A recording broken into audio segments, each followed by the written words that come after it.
To order, thank you all for being here. We have several items on our agenda. Superintendent Smith. Yeah, we're excited. We've got 3 items to share with you tonight. We've got representatives from ESS, and I think if you'd like, we'd love to just kick you off first, and then we're going to hear from Rich Stowell. He's got some information to share with us about an employee survey. And then I think we'll wrap up with the last presentation from Mr. B on some feedback from cell phone policy survey. So, ESS crew. That's me. Steve, yeah. That's me.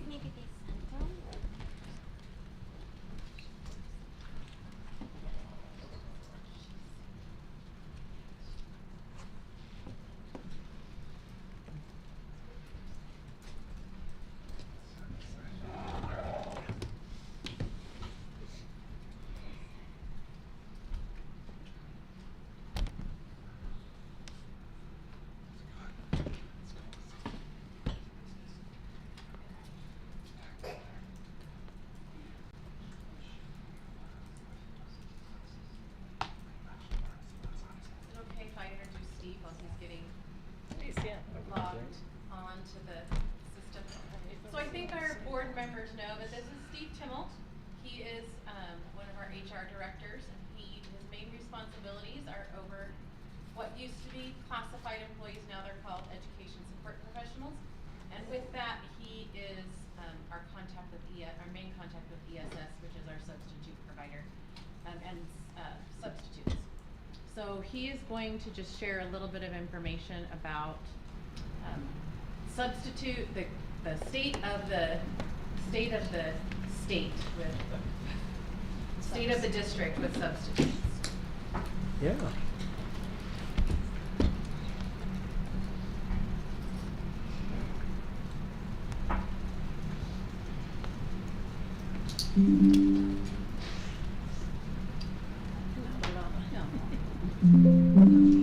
That's my llama. No. I'm kidding.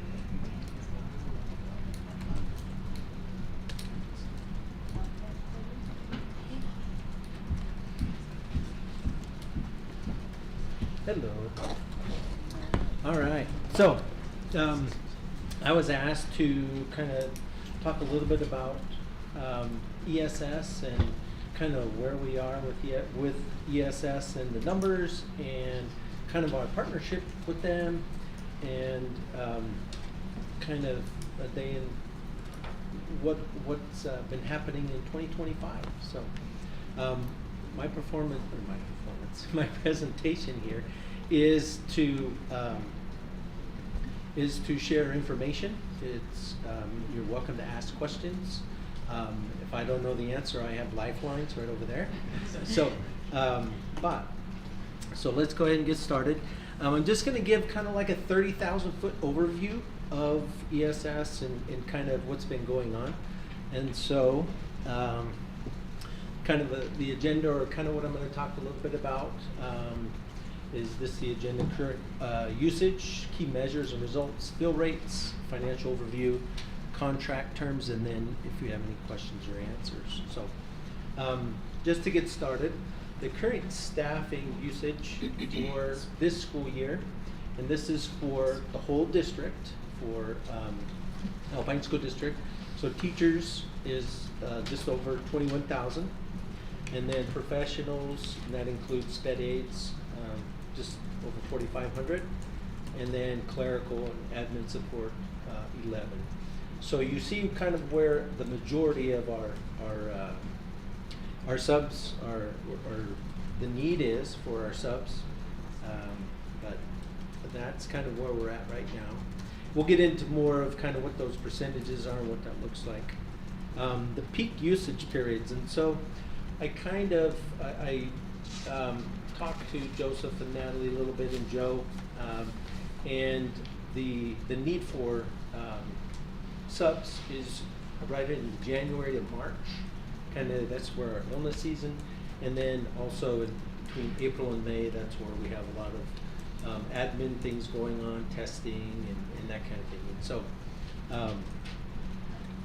So those are some bits of information. These key measures on the oh, is there a delay?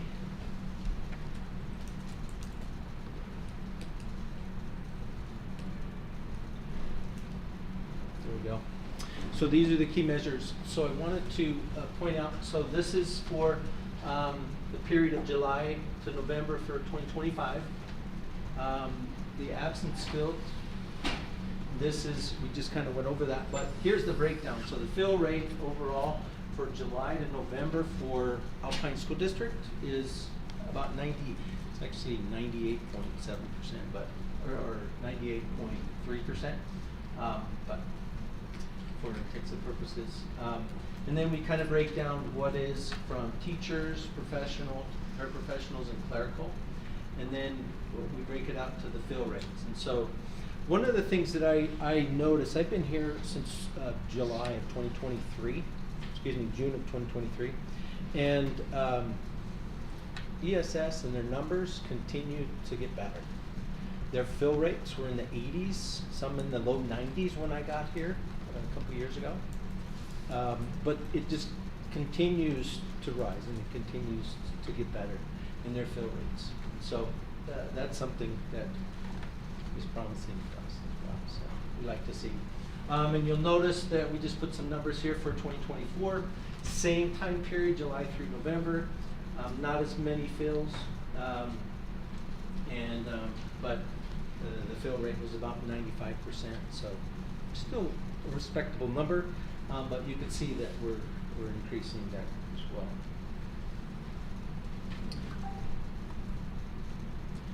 And we kind of went over that. One of the things on this slide that I haven't presented was, why is it not going? I'm sorry, I don't understand why that's happening. The trend, so the fill rate.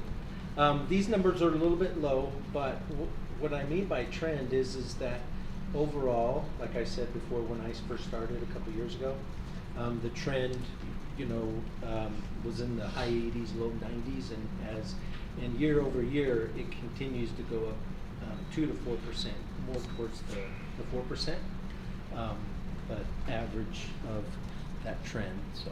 Steve, I have a question. Go ahead. I love hearing that the fill rate has continued to increase, and why is that? And what can we do to make sure that fill rate increase continues at the same, I guess, current rate, or to even continue to increase? What's happening to help that? Well, a couple of things. The first and foremost thing is that when I got here, I asked a lot of questions, and a lot of that was trying to understand the process, but in doing that, they took some of the information that I was asking and put it to paper, and so then they started looking at those things, and then the feedback that I gave them with regard to some of the incident reports that we get, because I see all the incident reports and things like that. They had some what would I say? In their office, they had employees. They were hired, but then there was some turnover and kind of thing, and so they just continue to get better, and with feedback from me and from the principals and from incident reports, and so they've just been making some leaps and bounds that way, and so they're very responsive and receptive to our feedback and how they can better, and so we've established that relationship with them, and so we continue to do that, and that's what would keep us going and keep us increasing in that. So, Go Steve, ahead. are you only going to show the stuff from July to November? Yes. Okay. I'd love to see, I know that you talked about how the peak usage was like January to March, then April to May. Mhm. I get that it's not a part of this presentation, but I'd love to see that data comparison as well. Okay. Like just in the future. I mean, like not Absolutely. for study session, but just like an email Sure. would be awesome. Absolutely. Thank you. Mhm. Okay. And then, so these are specific fill rates for each of the different districts that we've kind of identified. So Aspen Peaks, Timpanogos, and Lake Mountain. So you can see the year-to-date fill rate for in Aspen Peaks. They provide us with a lot of information from clusters. So what I did is I just had them take those clusters and then put them into the different prospective districts. Does that make sense? So in this area for Aspen Peaks, it would be 98%.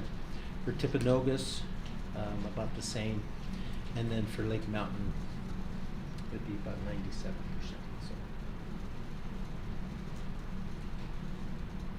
And then these next slides, these are total absences compared for from 2025 and 2024. I don't know that we need to go into those per se, because I did give this presentation to Bree and Cammie, and so you'll have access to that too. But I don't know that I want to spend time on these.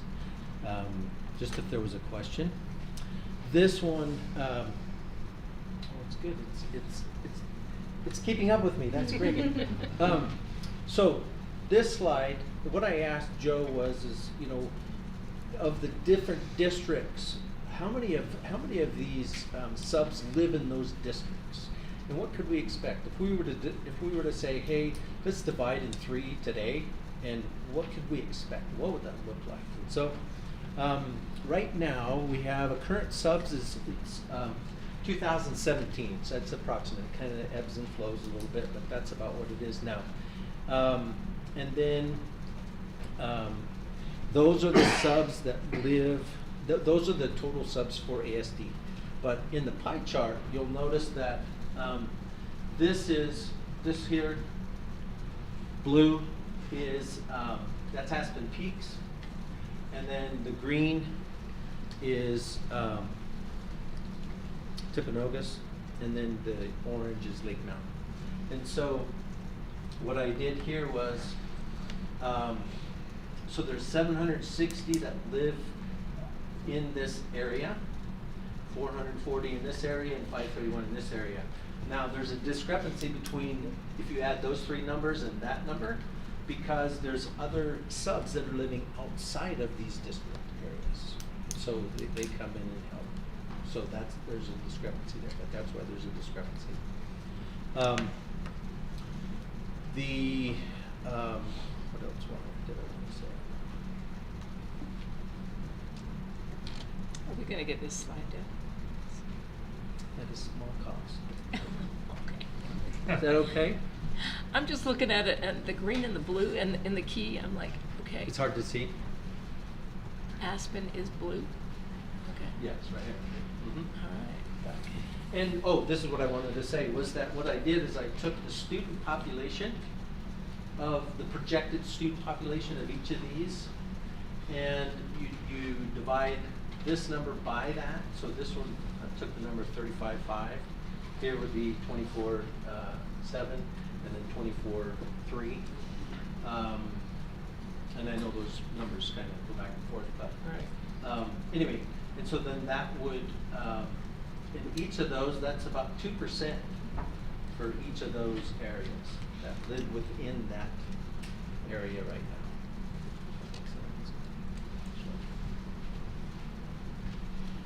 Okay. Also, financial overview, just to let you know that our annual spend with ESS, thanks to Jason and his crew to give me this information.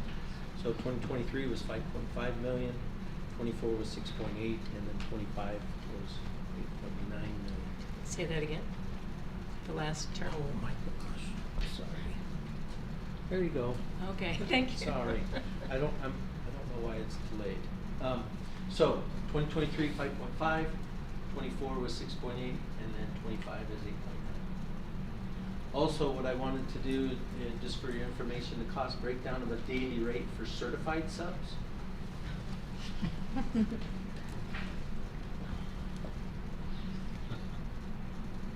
That's So really that increase in payments Is that because we have more hours that are being filled, or the cost Yes. per? And so the cost breakdown, so the daily rate for certified subs is anywhere from 100 to 135 per diem. Hourly rate for ESP is between $14 and $18 an hour. And then our agency markup is about 33%. And then our conversion to higher fee, which a lot of other places, a lot of other staffing agencies have, we don't have in our contract, so that's nice.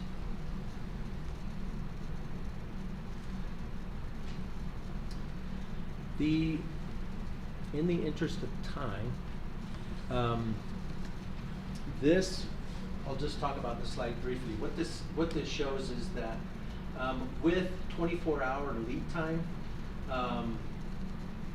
that's what, if we have 24 hours plus, this is how much we fill. These are the numbers. 12 to 24-hour lead time, this is what we fill, and so on and so forth. If you were to do the percentages here, it'd be 99.4% when we have 24 hours, at least 24 hours notice to fill. So that those are fill rates for that. And as it goes down, it's a little higher just because time gets shorter. But trends of the week, these are what days of the week are people most absent. And you'll notice it's on a Friday. These are the absent reasons for sick, professional meetings. You're one slide behind. There we go. So these are the absent reasons: sick, professional meetings, personal days.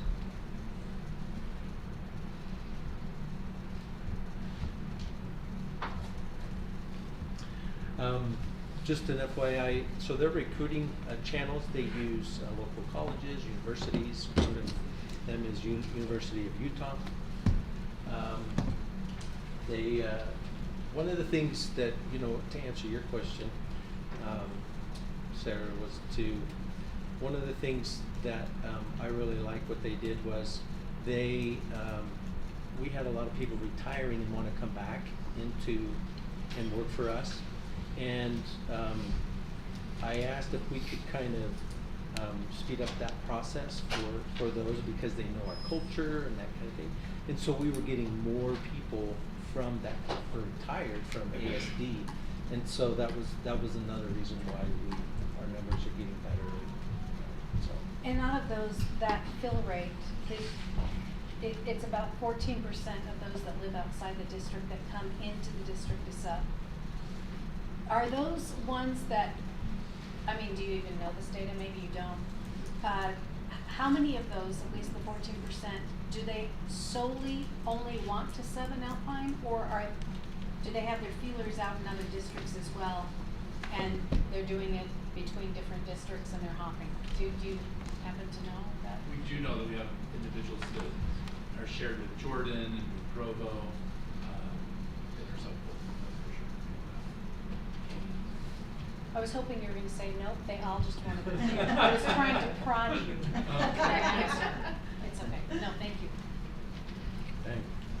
I'm just amazed you were able to fill so many after it had already started, you know Yeah. what I mean? That's incredible. They're amazing. So technology platform, I'm not going to go into that. Contract snapshot, just wanted to let you know that we renewed the contract with them in 2025, and we hit the 31st. And then that renewed till 2030. Okay?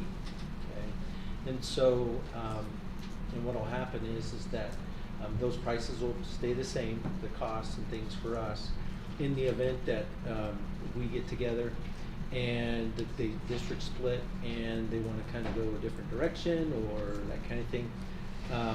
We have some contract language in the contract that'll help kind of facilitate that.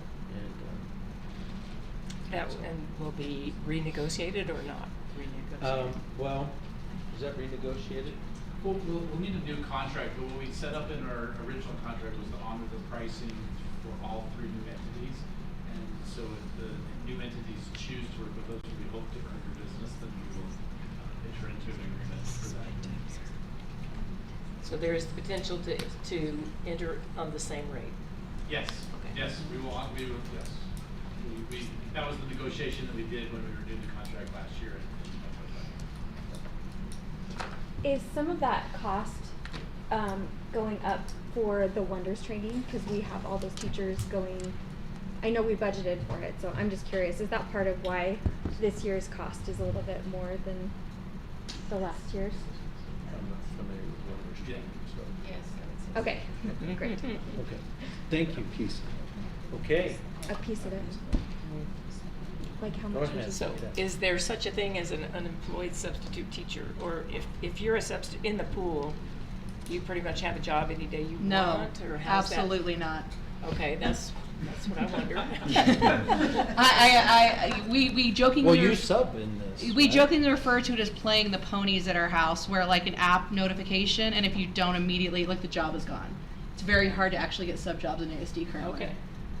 Yeah. Well, That's you the s- substitute and then you do too, don't you? But I never pick them up, like I just get teachers ahead of time. Okay. Anytime I log in, it says nothing available. Oh, wow. Yeah. Okay.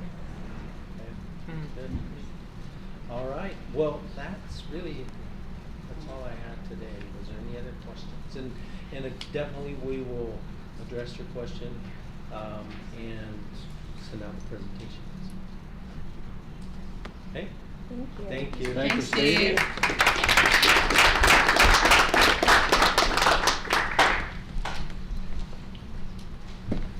Thanks to the ESS team who's here as well. So appreciate you being here. Rich, I think you're up next. Boardroom 220 East, 0627.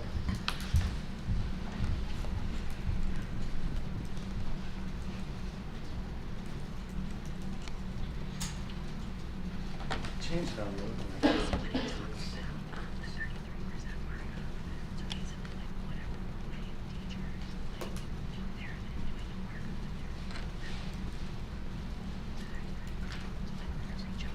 Thank you. Thanks for your time.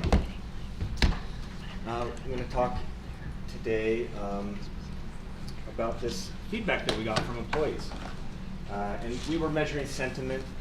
You might conclude that we were measuring morale or feelings or even thoughts about the transition. That's what we were focused on. Rob really wanted to know what he didn't know at the time about the workforce heading into this important transition. So we used a tool called Parsec. And Parsec is different from other feedback gathering systems. It's really focused on qualitative feedback rather than typical surveys. So they kind of brand themselves as the anti-survey.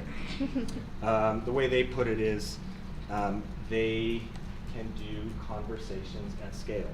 And so we felt that this was a topic that really needed a tool to get to some of the feelings, some of the emotions that maybe we couldn't measure in a typical survey. And particularly, we wanted to be able to uncover things that we couldn't anticipate, right? And as we're thinking about how to frame a survey, you know, sometimes we force people into certain ways of thinking certain answers, and we wanted to avoid that. So we chose this tool because it's really good at gathering qualitative feedback. And like I mentioned, the way we see this as having conversations at scale. So we did hear from over 1,000. We had this open for a little over 2 weeks in late October. More than 1,200 unique respondents, so we're really happy about the breadth of the responses that we got. So here's who responded to this call for feedback. And some of these, if you're quick at math or if you're quick on your calculator, you notice the responses don't always add up to 1,200. We didn't make any of the questions required. We wanted people to feel welcome to speak about what they wanted to speak about. So some of our respondents did not indicate their role. Most of them did. Rich. Yes. One question, when it talks about the role, what is that in comparison to actually like the real proportions? numbers? Yeah, what are the proportional? Well, Yeah. we have some HR folks in the room, don't we? Sorry, I don't know. you can get back to me on that one. The raw number that I always throw out is 10,000 employees, 300 administrators. I think it's about 35, I mean, this is, Jason, you can correct me. I think it's around, like, rounded, 3,500 teachers and 6,500 ESP. Okay. I mean, about So. that. so And then this is- 300 this is admin? heavy Well, on the admin certified. would be included in the Certified. certified. Okay. Yeah. Okay, yeah, and we can dive into that. I mean, and that's see how approximate. it breaks out. Okay, so we asked 4 questions, and you'll see a pattern in as I present this feedback to you. We asked a question, we got back thousands of answers per question, over 1,000 answers for most of the questions, and this platform runs some analysis on it and puts it into themes for us. So what you're going to see for each question is 3 themes, and then I'm going to show you some positive feedback that I just copied and pasted, and some negative feedback. So sit down if you're standing, or stand up if you're sitting for the feedback. So the first question we asked, share an example of how current school or district administrators have helped build a strong and supportive community as the district transitions. So this is one thing I appreciate about Rob, starting off with the positive, what's going well. And this was really, we wanted to know what's going well. And what we've learned, a lot of this is confirmation, but that our administrators, and the answers will show you that particularly at the schools, school administrators do very well communicating with their staffs for the most part. There's a recognition that there is an effort at the district level to engage the community in some of these decisions and these processes. And principals are really working on strengthening their teams. That came through in the feedback. So this is what's going. These are the themes that the responses to what's going well fell into. So here we have some of our exact feedback, and this feedback came in text. Sometimes it came in through voice. We had a few video responses, but these were all typed in either to the computer or phone. I pulled these out. I mean, this was me going through manually, trying to find representative examples of some of the feedback. So I didn't want to repeat themes and just give you 4 things that were the same. It was, wide variety of ideas here. But you can see what's kind of working. That last one, they've helped us not stress too much and know that it is going to be okay. Okay, so for some negative ones, the other side. Now, it wasn't as negative overwhelmingly. This answer came back positive, as we saw from those themes, but some people still feel like they don't know what's going on. And I experience that every day when I talk to people, whether they're workers, employees of the district, or even people in the community and media particularly. There's still a lot of misinformation and just misunderstanding about what is happening with this transition. It seems as if the current administrators do not know what is going on or what is going to happen in the future, or they are trying to promote themselves for a position in one of the new districts. It gets better. Okay, then we asked them, what professional or personal concerns do you currently have related to the creation of new school districts? So this was a negatively framed one, right? We first asked for the positive, and then we asked for some critical feedback here. So here are the themes. The concern about resource allocation among 3 new districts. Anticipated that. Particularly with programs that would benefit students. There's a fear that those programs may disappear or be altered in such a way as to negatively impact students. Teachers still, they're uneasy.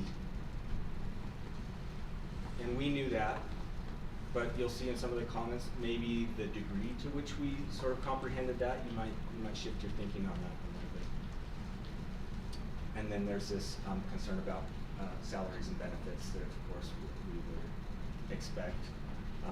But you can see the way that the feedback comes in. 73% of all responses to this question had to do with that first theme, and the salaries and benefits was sort of a lower concern.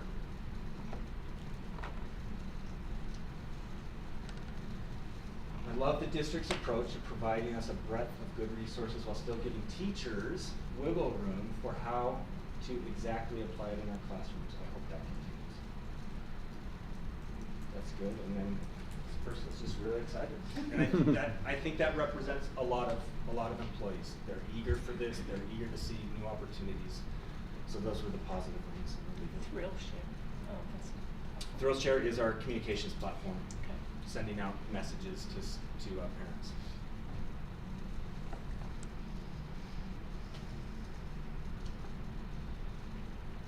Here's some of the negative ones on this question.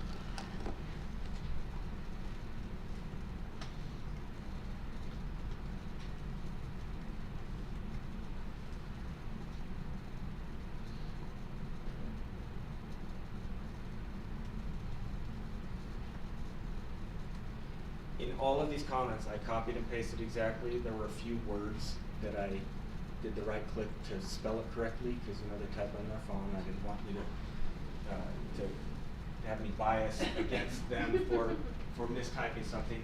This one stands out to me. This was represented in some other comments also.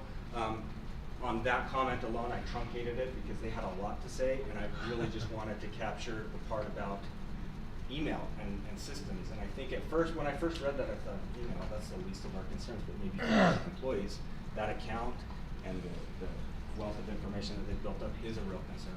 Yeah, a big issue with Google Drive, Yeah. right? Like, am I gonna lose on my Google Drive? So yeah. Okay, we asked them about resources that we could apply to make this easier, smoother for them.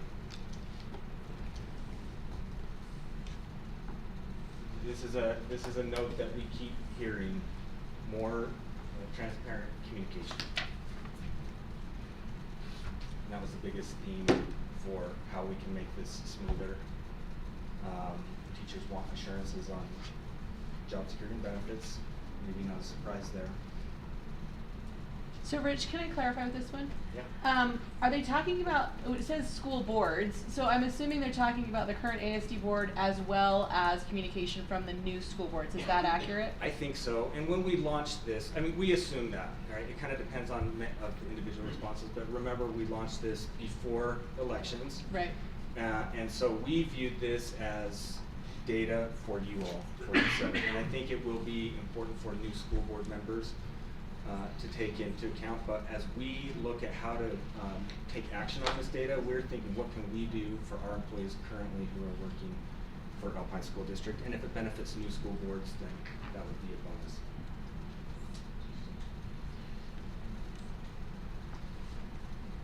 Sorry, what was number 3? Yeah, I don't think that can be overemphasized. Stakeholders wanting a say in decision making, and I think that just bears repeating and emphasizing, even though it was one of the minor themes.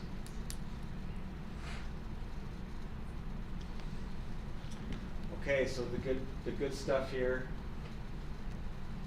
Some confidence in new school boards that came through.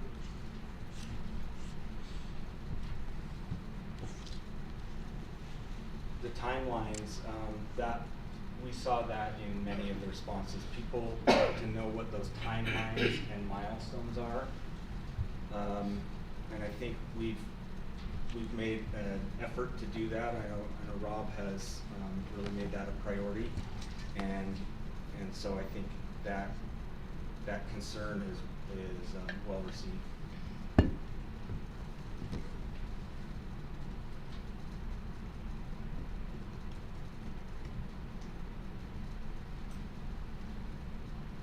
Okay. I don't have an example of this. No one really seems to have any answers or know what is going on. That could be sort of a legacy answer for a long time. That was sort of the holding statement. We just don't know.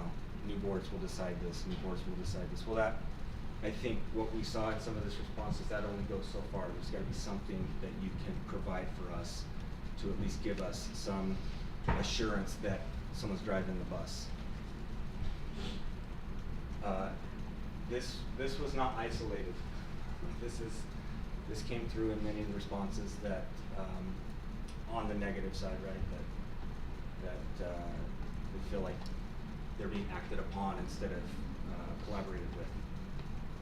And then I think, I don't know if anybody else can relate to this last one. I certainly can. I don't know what to think. It's just a lot.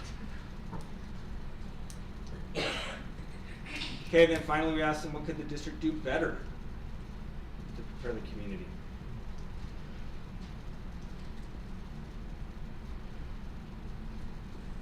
Transparent communication and decision making, really putting that forward, I think is probably the best thing that any board could do. Especially, we're not in routine times, right? That came through loud and clear. This is not business as usual, and so it demands maybe an extra level of transparency, even if sometimes things feel redundant or we're repeating ourselves. And we've had this conversation at the district level. We feel like this is, we live and breathe these items every week and every day, but maybe folks in the schools or the parents who've got other things going on, they don't. And so we think that we're over communicating, but to many of our stakeholders, we are not communicating enough in some cases. Obviously, people want stability in times of change, and perhaps there are there's only so much you can do there, but this is an opportunity, I think, for especially school leaders to look for opportunities to supply that stability within the context of a district split. And then community engagement. In 2 days when we meet with new school boards, we're going to be talking a lot about community engagement and what that looks like and what it doesn't look like. So here's our positive responses, again emblematic of the hundreds that came in.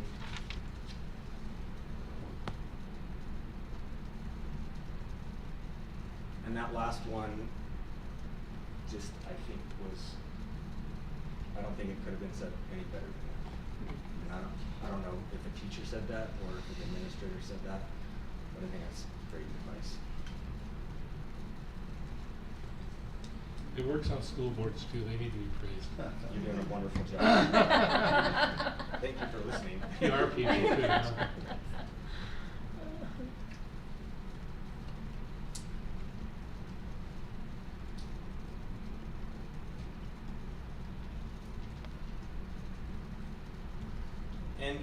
And I just want to say, like, some of this feedback might be hard to hear or to receive, and I don't rate any of this as saying that a particular group or a particular person is at fault. This is just what people are feeling, and so it's incumbent upon leaders to recognize that and to take it into account as we make decisions or as we share things out.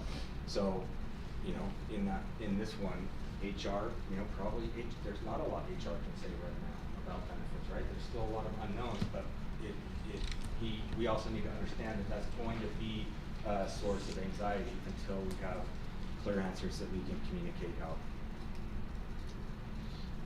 Okay, so a little bit about who was responding, so you can take this in, and when we supply you with the final report in written format, we will break this out. So what we can do is we can just do all of those themes, rerun them for just Aspen Peaks for each school district independently. How can they be in more than one location? Well, if you work like for district It's where department. you work and Oh. live. Okay. There's two different questions. Okay. Yeah. Okay. So Eric and I were talking about this. Like, what is it that you all want to know from this, besides just getting dumped all of this feedback or a representation of it? And what we thought would be helpful to you is to explain to you what we've done as a communications team with this information, and this is what we've done. We recognize that there's a lot to do, and this phrase, preserve the core, just came to mind. We invested in communication tools and training, and thank you all for your investment in that. I think ThrillShare has been a real benefit to us during this time. It's easier to get out information more quickly and more reliably, and I think that's a response also. We sort of what's the word I'm looking for? ahead of time. Preemptively, thank you. We preemptively saw this coming, and we decided that we needed better communication tools heading into this. It's been really helpful. We've sort of preserved and guarded our opportunities to appreciate employees. So the Rise Awards and the recognitions that we do, that's one thing that we've said. We're going to start saying no to some stuff, but we're not saying no to that. And I'm glad, you know, like my team, Karen, has really been a force for that, and I think it's wise, especially in light of this feedback. And then this idea of taking teaching and listening opportunities, it goes along with communication and transparency. But what we have found is that we still need to teach. We need to explain what is happening. We can't just tell people what's happening. We need to explain that to them, and if anybody's been in the classroom, it doesn't always click on a Monday. Sometimes students need a Tuesday and a Wednesday to understand something, and you need to circle back to it the next week and the next month. And so reminding ourselves that there are a lot of feelings and a lot of perspectives and a lot of situations we need to take into account, and just to be more patient as we're teaching our constituencies what's happening here. What's an example that comes to your mind? Well, just the idea, there are still people I talk to who say, so are you sticking with Alpine when this is all done? I get that all the time. Once a week, people ask me, so who's going to be Alpine when this is all done? And so we have to teach, no, this is a brand new paradigm. Everything that you thought you knew about public education and how it's organized, you got to kind of reset there, and let's build up and teach what's going to happen, brand new, everything starting over. Kind of a corollary to that is we get a lot of feedback about what programs are going to remain in place. And of course, it's not our place to answer that. But one of the things that, as a communications team, we try to teach is everything is always on the table for any board. Boards have, almost unilateral authority over many things, and so teaching them governance and how to get in touch with your board members and how to share your concerns is a big part of what we do, and not just to assume that boards are going to continue everything that has been done decades before. Did that answer? Okay, I want you to reflect for just a moment on this question, because I've shared with you what it has meant to us as a communications team. What could this information mean to you as the Board of Education? You don't have to share out, it's okay. If you want to, feel free, but we'll just take a minute to reflect before I conclude. I'd like to Yeah, share. please. I think that this means that, we have an obligation, but the new boards also have an obligation to be very intentional about engaging their public, their future public. And this idea of stability and security, they will need to provide a lot of that. Yeah, thank you. As we've discussed a lot of this feedback, another thing that comes to mind is we should be offering grace to all of the people who have very strong feelings one way or another, because this, in many cases, has dismantled their identity, right? If they grew up teaching Alpine, this has really rocked their world, and to just allow them to have those feelings while we communicate with them and teach them and try to build some of that stability back into the new order. Any other thoughts before I move on?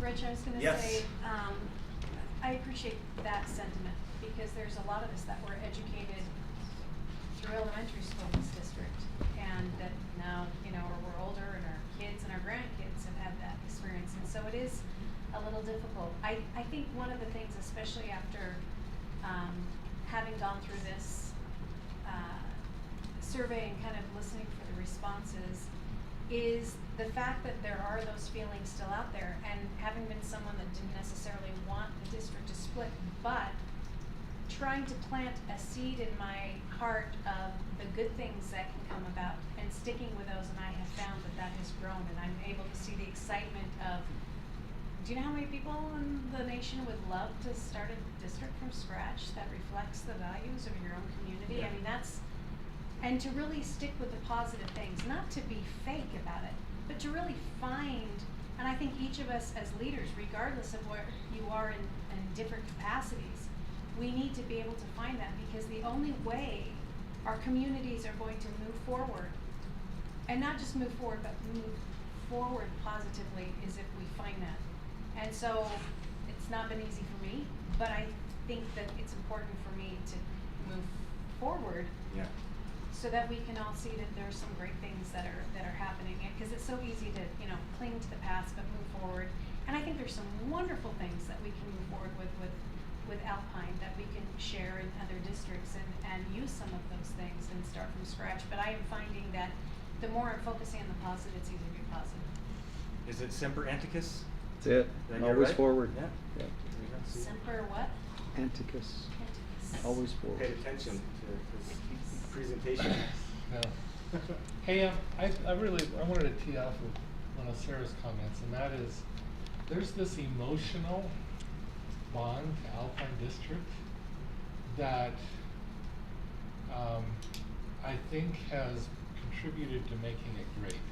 For example, when I go to talk to new teaching graduates, right, they all want to teach at Alpine because they know there's this culture of excellence and support and things.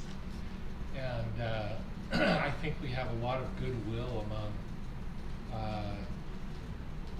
previous teachers, community members who've served on PTAs and things. Some of them, that it was actually that Alpine brand that really made them feel like, I'm going to go beyond what I normally would do because I want to be part of this excellent thing. Mm-hmm. And I think that it will be, so the challenge for PR is, can we transfer that allegiance from Alpine to these new districts, right? How do we create that same sense of excellence as we do that? It's largely a PR problem. Like, can we reach out to our public and say, Yeah. look, this new district is going to have the same, quality and support as the old district did. I don't know. Reputation. It just is an interesting question, Yeah. because I feel like I'm the same way. I feel like I've always been a proud member of Alpine School District, right, for decades. And now, what am I? I almost feel empty, like, oh, I don't really have anything to do with the schools. But what I should do is, I'm now part of the new Sundance District. I don't know what it's going to be called. But now, how do I transfer my allegiance so that I feel that same emotional connection to the new district? Well, that's a problem that we'll be grappling with over the next few months. I would add on to that a thought that I had is that these new districts don't have the trust that Alpine has, and that's our currency in the communications department, is trust. And it's not because it's broken trust, it just hasn't had an opportunity to build, to grow. And what a great opportunity that is, right, for these new school districts to grow that in a fresh garden with fresh soil that, no weeds in it yet. Well, one thing that will happen, like when you create a new, maybe you've divided your company or something, right? Mm-hmm. You can have the president of the old company, try to build trust with the new president, you know what I mean, or something like that. So I'm just kind of trying to think about ways that we as the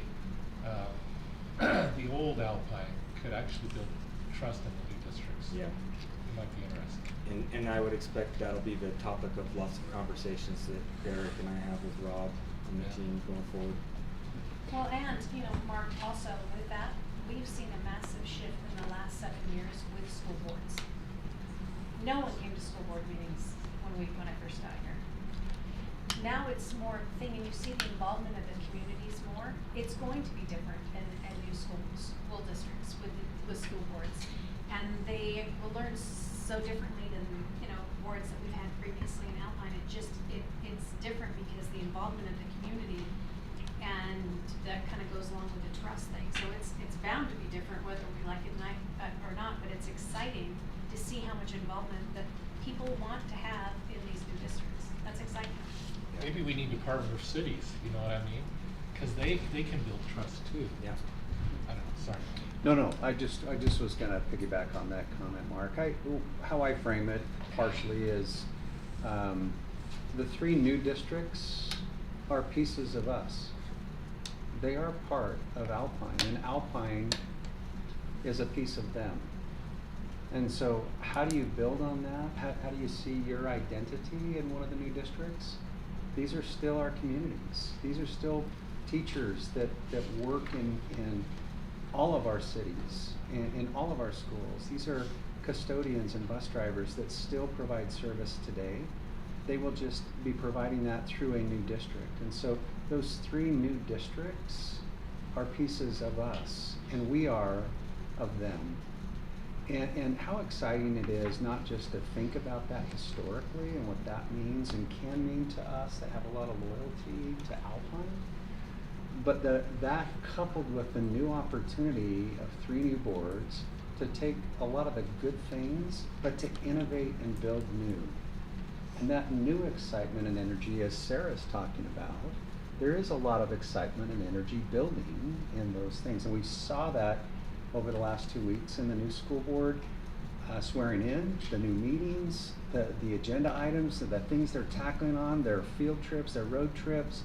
These are great people who've stepped up to say, I want to be part of this.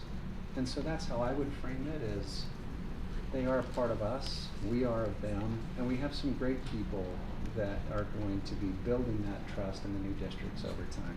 It doesn't happen all at once, Yeah. but a little bit at a time. Yeah. Maybe that helps. On a final note, this is my daughter. She visited on one of her during the break one time, and her superpower is making a mess. So What a I thought mess, this though. would be appropriate. We're in a messy period, and it might get a lot messier, and so we should anticipate that. But what I love about this is she can come up with some of the most beautiful, creative artwork, and I've got to let her get a little messy sometimes to see that result. And so as a district staff, we all want to be patient as we get through the mess and let people have their emotions. But I want to leave you with 3 recommendations that I think have emerged from this data. Expect a new level of transparency. I think transparency is one of the themes that came through in almost every single question, and I think it is an opportunity for you to think about what that really means. What is the standard of transparency during this transition to 3 districts? And as a communications team, we are ready to honor whatever you tell us your expectation of transparency is. Communicate to teach, we've talked about that. What's an opportunity again, instead of investing a lot in one-way communication and just broadcasting out, building relationships and teaching through communication. And then think about setting some milestones for this transition. One of the things that came through all of this feedback is I don't know what to expect next. And I think most of our employees recognize that there are a lot of unknowns, but if we can tell them when they can expect some clarity or some new information, that would be helpful. So as a board, I think it's an opportunity for you to set some milestones and some performance metrics on how us as a district staff, and particularly a communications team, are meeting those milestones. And so we can improve if we need to. Thank you. Awesome. Thank you.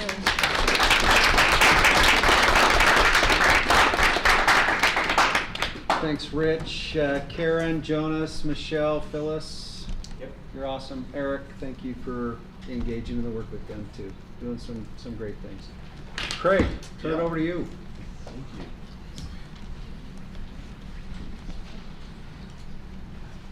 This presentation is going to look similar to Rich's. Why? Because we also used Parsec for this presentation, okay? And the information that we got.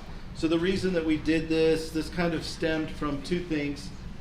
Legal Services works close with the Policy Committee and the Legislative Committee. We recently did a new cell phone policy within Alpine School District as a result of legislation that was passed this past session, okay? So a lot of the things that we did in our policy were given to us and directed from the state legislature. So we had some control over what we put in our policy, but not control from the ground up, full control, okay?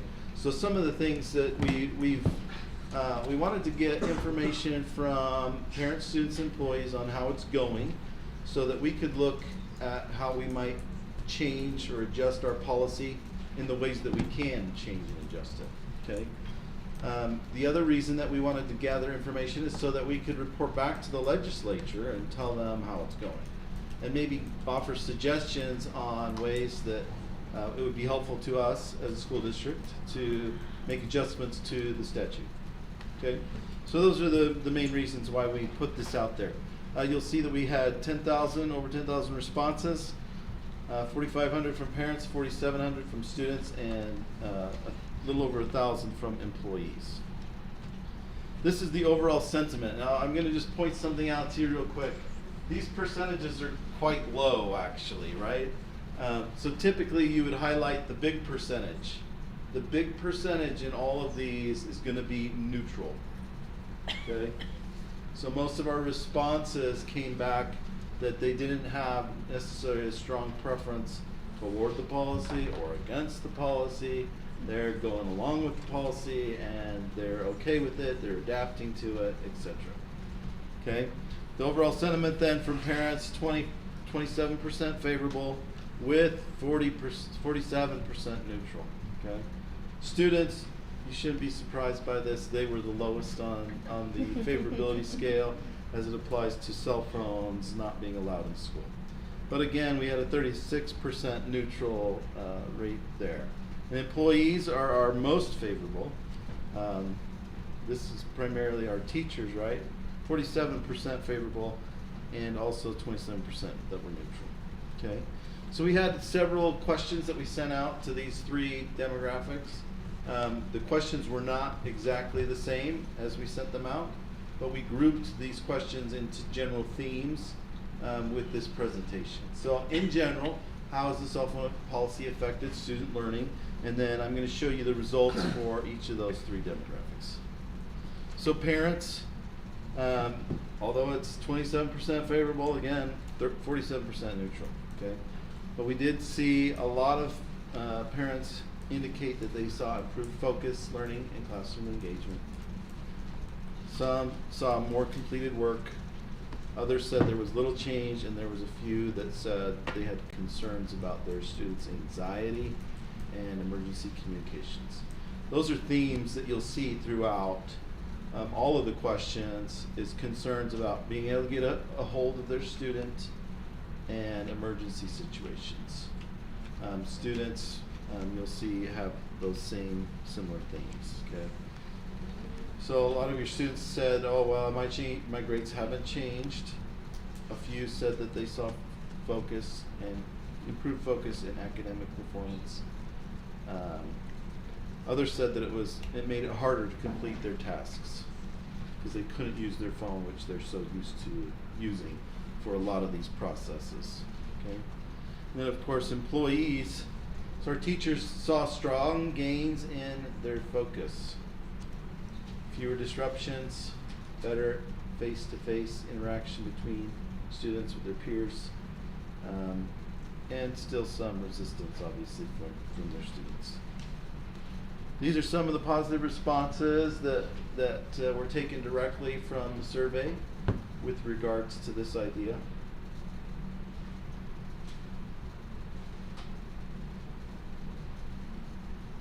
And as in all things, not everything is positive and not everybody sees things the same way, so there's some negative responses too.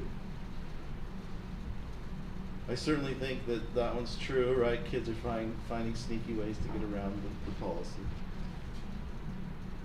There's that concern about emergency situations creeping back into the responses again.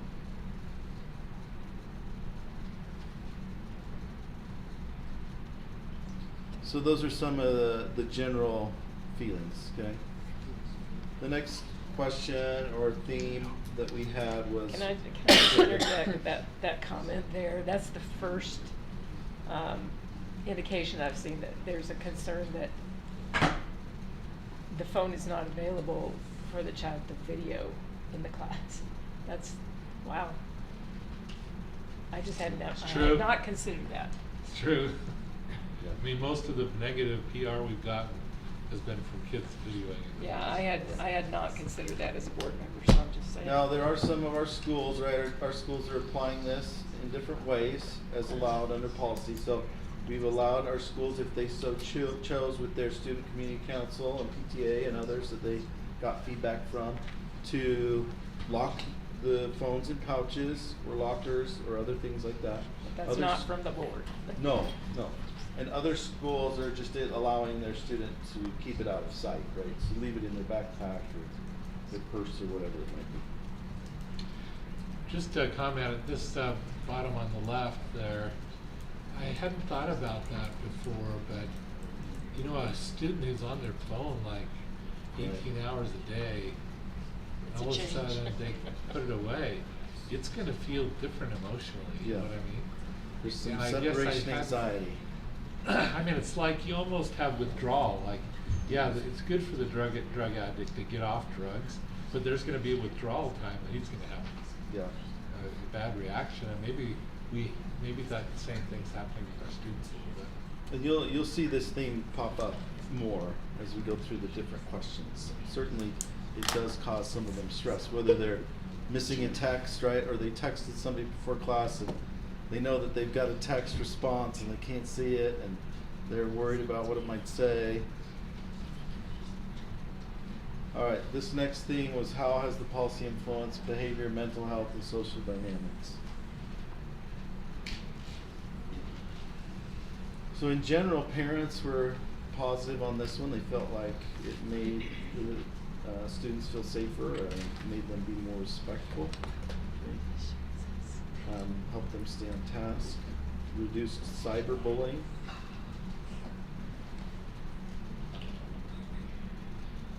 Another thing that you'll see is this one here.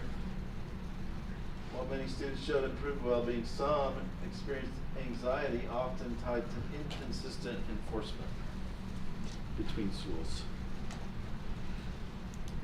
And Yeah, some that's a concern. of the responses we'll see too. One of the recommendations that I saw was that they would like more of a district-wide enforcement, right? So it's the same everywhere. So you might have a parent that has kids at one elementary school, a different middle school, and another secondary school, and each of those schools treat it differently. And so the parent's struggling to stay on top of, okay, what is the cell phone policy? Because it's tweaked a little different in each of their kids' schools.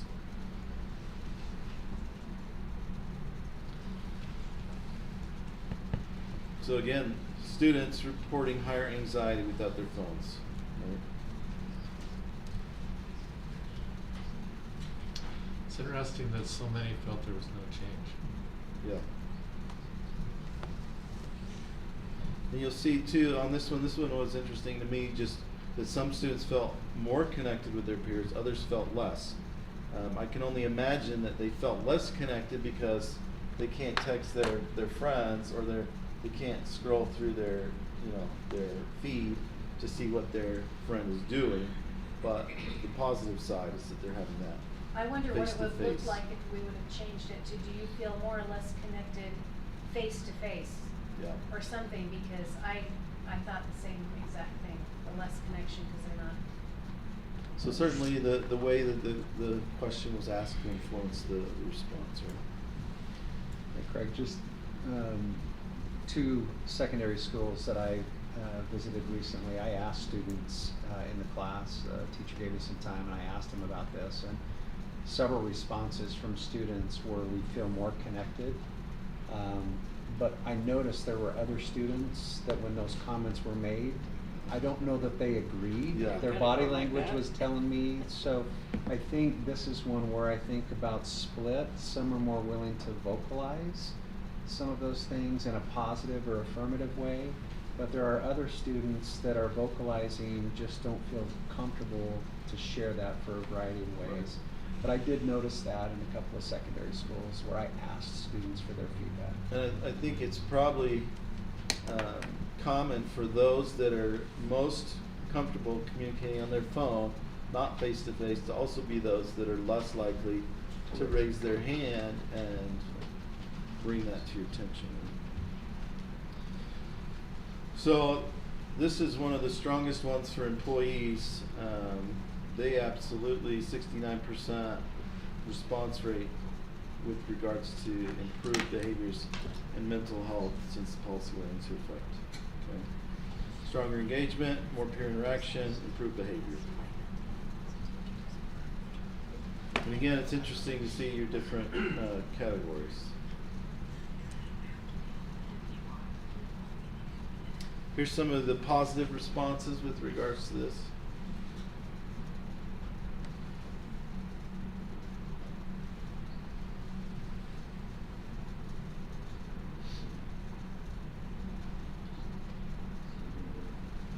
And some of our negative responses.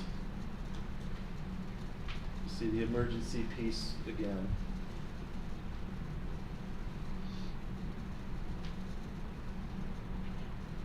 Smartwatches popped up a few times, and the different things is things that they would like to see, maybe some exceptions towards.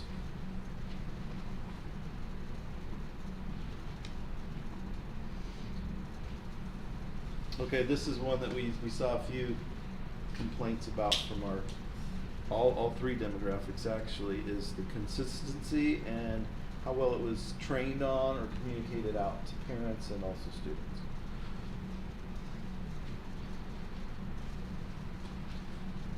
Most of our schools did it through their email systems, right? Some of them held assemblies and trained the students that way.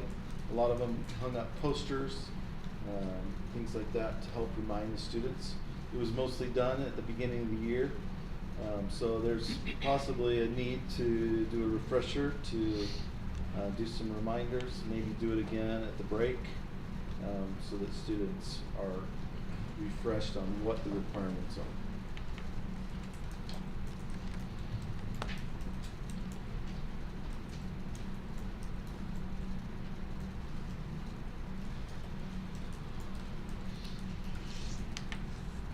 This was an interesting statement to me, the second sentence. While some understood the rationale, many felt clarity came more from enforcement than explanation. So they learned what the policy was when they got in trouble for it, or somebody else got in trouble for it, versus when it was explained to them the first time.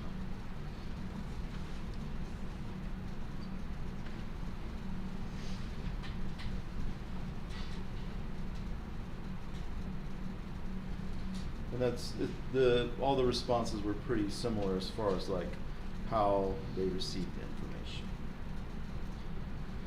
So this is one of the big reasons why we wanted to do this survey is this question here. What concerns, improvements would they recommend, concerns that they still have that they'd like to see addressed? So I think this section is highly important for us. It's interesting to me that some of our parents wanted us to be more strict. I had an email come to me personally where the parent asked us to just ban them all together because that was so good for their kids. And the reality is that they have that power themselves. That's what I was gonna say. But they want us to impose it, right? But it was interesting to hear parents ask us to take away their student's cell phone, and just the irony of their ability to do that. And again, you'll see the smartwatches pop up, emergency communication pop up. Students obviously want less restrictions. The music piece came up quite a bit actually in the many questions. So students want to be able to listen to music, particularly when they're maybe on their free period, A lot of schools have a period where they can work on their homework. And so they like the idea that they can listen to music while they're working on their homework. And for some, that helps them.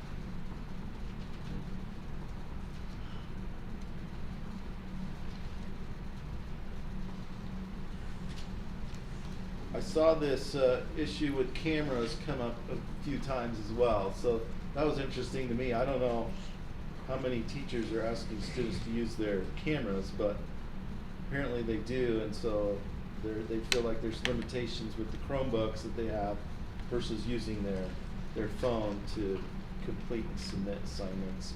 The other thing that I thought was interesting is it appears that they're doing more of their research on their phone versus their Chromebook. I suppose, and Darren could maybe chime in on this a little bit, that might be due to the restrictions that we have on our network that is not imposed on their cell phone. And so for them, they can access a wider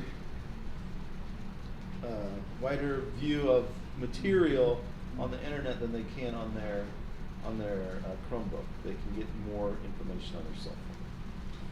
So, you know, certainly there is some understanding there that that's likely true. Other students and staff have identified too that these students have found workarounds, and they've found ways to compensate for that loss, right? So they found new ways to do things, which is great. Here's some positive responses as far as like what changes or things we might make. So some of them are like, this is great, leave it, keep it. My daughter's doing great. And then of course there's the flip side. Watches pop up again, less restrictions for the whole day.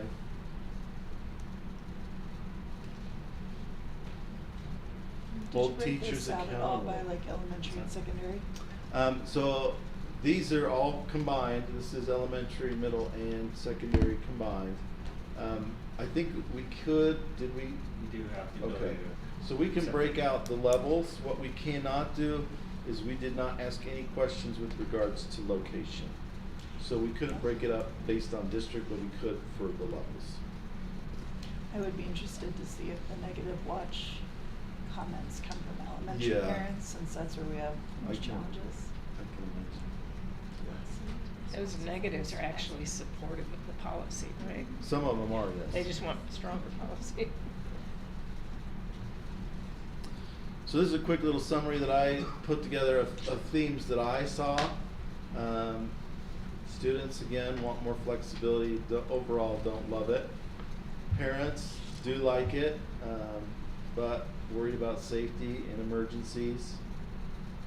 Teachers are the most supportive of all the demographic groups, but would like more consistency and enforcement across the board. Some of the teachers expressed concern that other teachers were being more lenient even within their building where they have the same policy, right? So there's concerns like that. And then I wanted just to, again, to point out that the biggest percentage was always neutral. It was never positive, it was never more negative, it was always the biggest contingent was neutral of the responses. So in general, I think that supports what we've done. Okay. At least we didn't hurt something.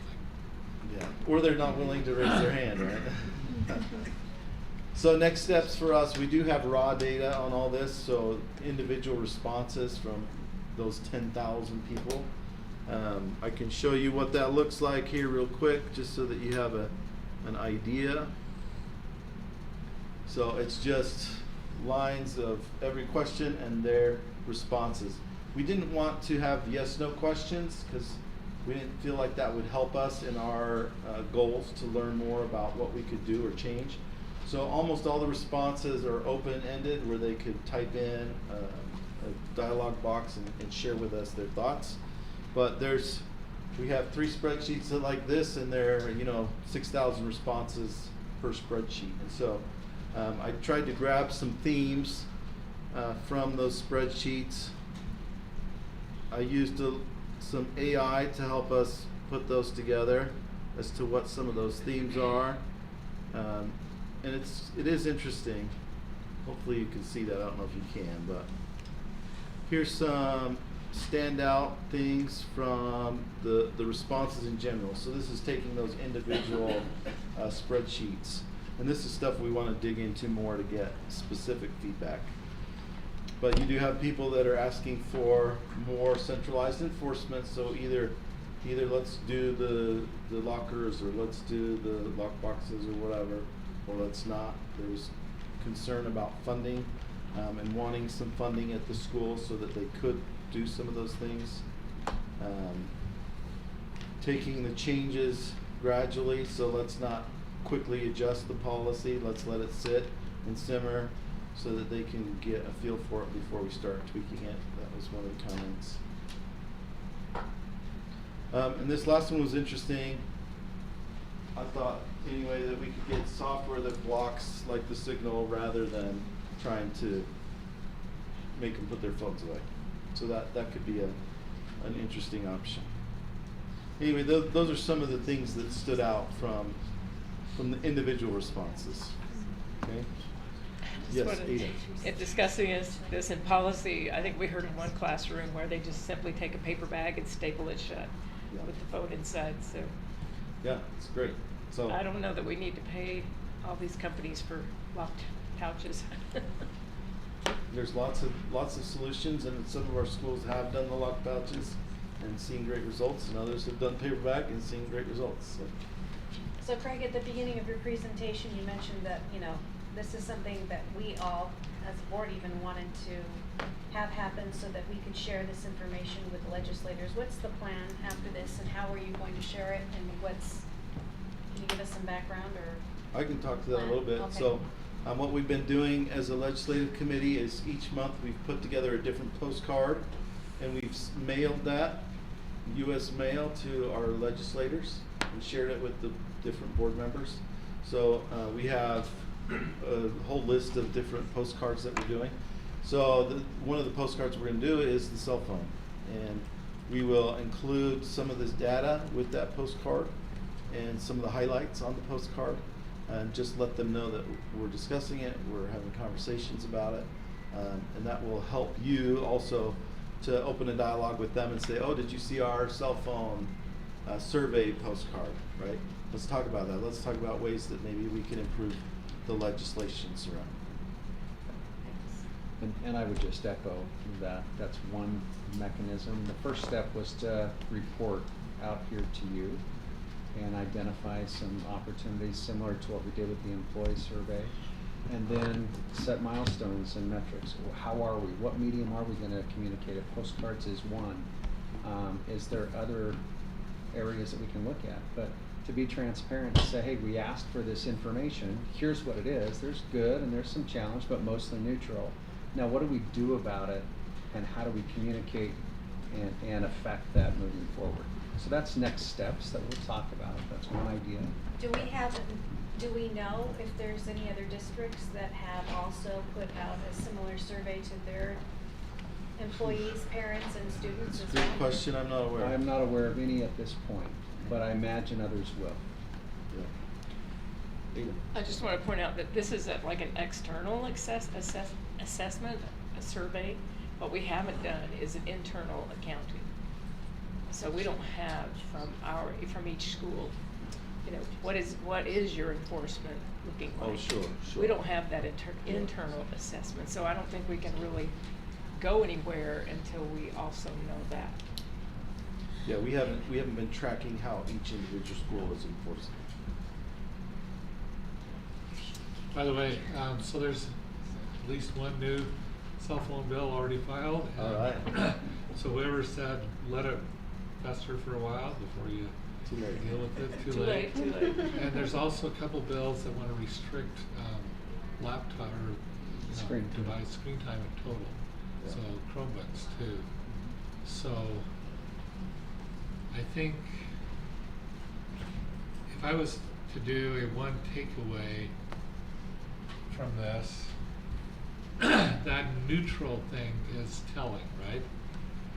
I think that the sponsor of the bill initially thought there would be a huge change. And it didn't seem like that materialized here, so maybe hold off on the screen time thing too. Might be a conclusion that we could communicate.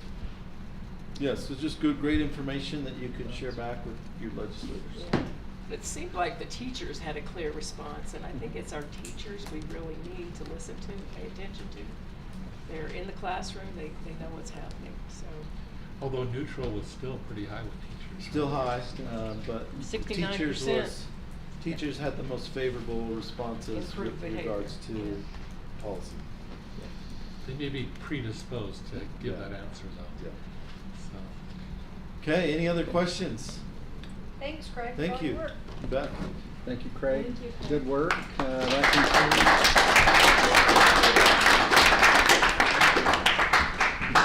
That concludes our topics. Back to you. We are adjourned until board meeting at 6 o'clock. Thank you.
December 9th, 2025, and it is 6:02 p.m.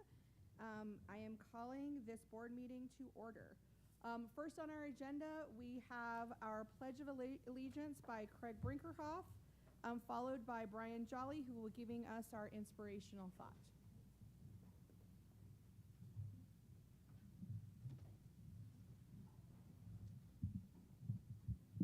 Please stand and say the Pledge of Allegiance with me.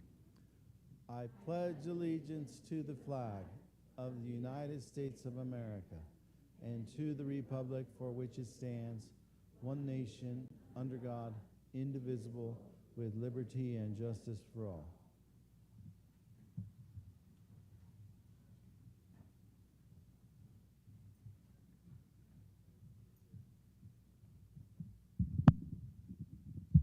In all my years of education, I've had many conversations, probably too many to count, with educators about why they chose the profession that they're in.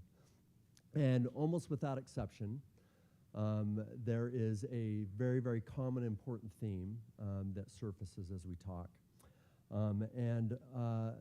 Even though the answers might vary a little degree, the one common theme is the joy and fulfillment and the meaning that comes as we work with students and as we help to change the lives of students. That principle can be summed up by this simple and powerful quote by one of the great pioneers of our society, Jackie Robinson.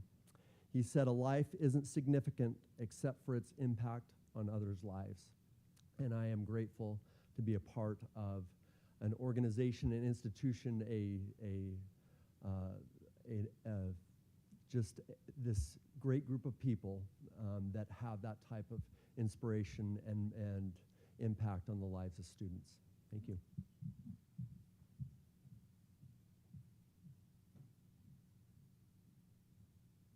Thanks, Principal Jolly. We appreciate that. I'm gonna entertain a motion to amend our agenda. Two separate things. First off, I'll entertain a motion that we move community comments before the public hearing. And then the other thing is that we somehow don't have our recognitions on the agenda. So I will entertain a motion for us to move community comments to the agenda now and to also add recognitions to our agenda. Would someone like to make that motion? I would like to make that motion. I motion that we amend the agenda and move community comments to before the public hearing and add our recognitions to the agenda. Okay, do we have a second? Second. Okay. Okay, we have a motion by Board Member Peterson and a second by Board Member Bateman. Any discussion? Seeing none, all in favor, please say aye. Aye. Any opposed? Aye. Okay, that appears to pass unanimously. So we are going to open up our time for community comments. We have one community comment this evening, Wyatt Cook.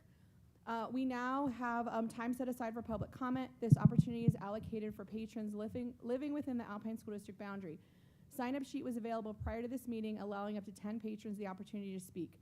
Those living outside of ASD and those who were unable to sign up before all slots were full can submit written comments at alpineschools.org/schoolboard. Scanning the QR code in the lobby will also direct you to that form. As you are called up, please introduce yourself by stating your name. You'll be given up to 3 minutes to speak. While the board does not engage in a discussion during the public comment period, they may arrange for a staff member to communicate with you later. Personnel issues are not appropriate discussion items for an open meeting environment. If you have personnel concern, please contact a member of administration or put your concerns in writing and address it to the Board of Education. Okay, so Wyatt, if you want to come up.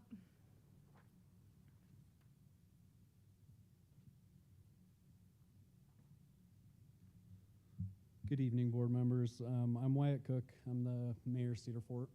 I'm here to strongly oppose the closure of Cedar Valley Elementary School.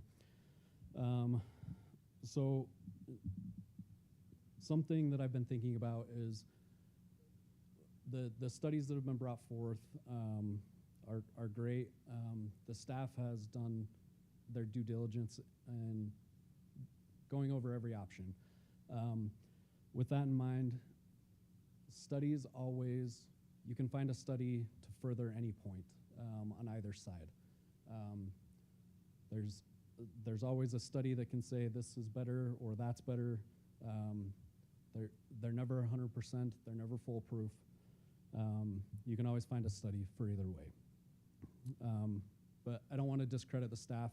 They did a great job. They did their due diligence on that. The next point I want to go over is your guys' voting. I'm an elected official. With every elected official across the state, across the nation, everywhere, you're put in to these positions to vote for the public. You're the voice for the residents, for the people. It's all the way up to the president. They do it as well. With that being said, the majority of people in this area, I've spoke to them, they want that school left open. I understand you guys have to look at the bigger picture, look at the district as a whole, but the people that are in that area, the majority of people that are in that area want that community, want that school left open.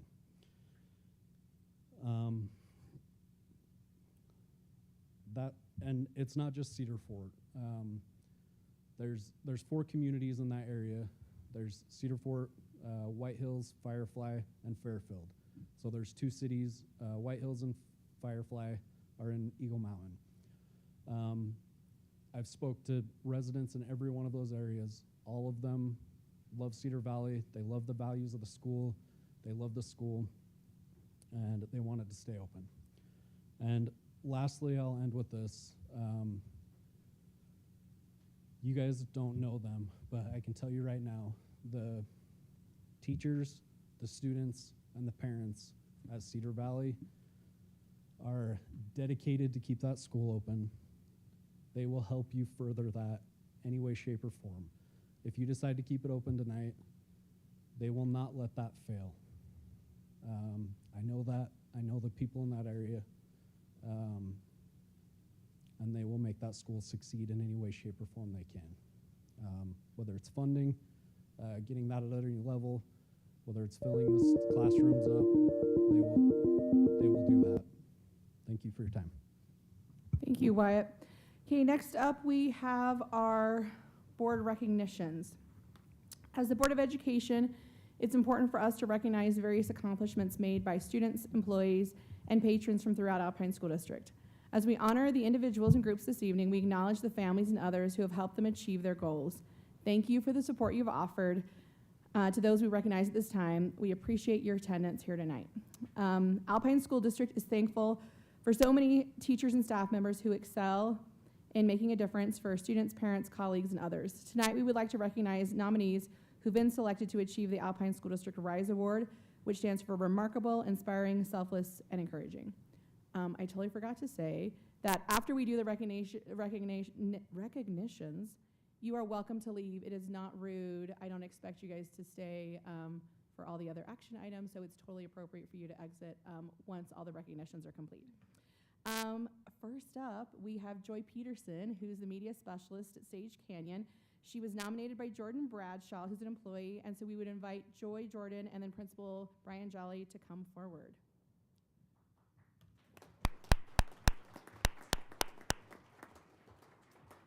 This is what Jordan wrote. Joy is our librarian, and she does so much more than help with books.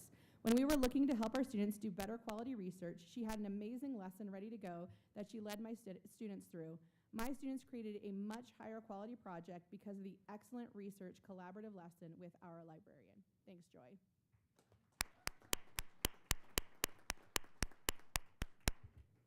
Next up, we have Jania Jones, who's a teacher from Lehigh High School, and she was nominated by Chandra Smith.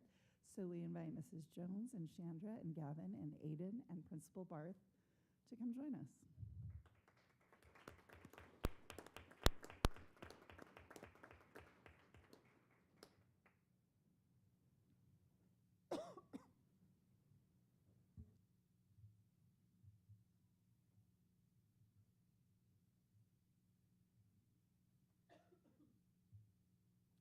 Chandra wrote, Mrs. Jones is an exceptional special education teacher who transformed my twins' high school experience. She has been an educator they trusted throughout their education, going above and beyond. She advocated for their needs, ensured they received proper support, and made their graduation possible.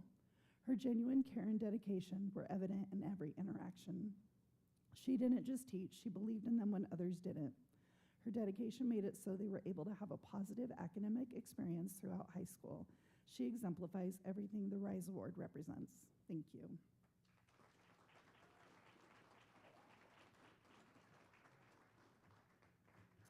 Next up, we are excited to recognize Dayton Siegmiller, who is a bus driver in West Transportation. He was nominated by Amy Miller, and so we would invite Dayton, Amy, and our transportation director, David Ludwig, to come forward. That's okay. We're going to celebrate Dayton anyways, even if he's not here. Amy wrote, Dayton has made the kindergarten's bus riding experience fun and safe, and it's been a huge reassurance as a parent. He gives knuckles to every kid in the morning, but gives extra attention to the kindergartners to make them feel comfortable and safe.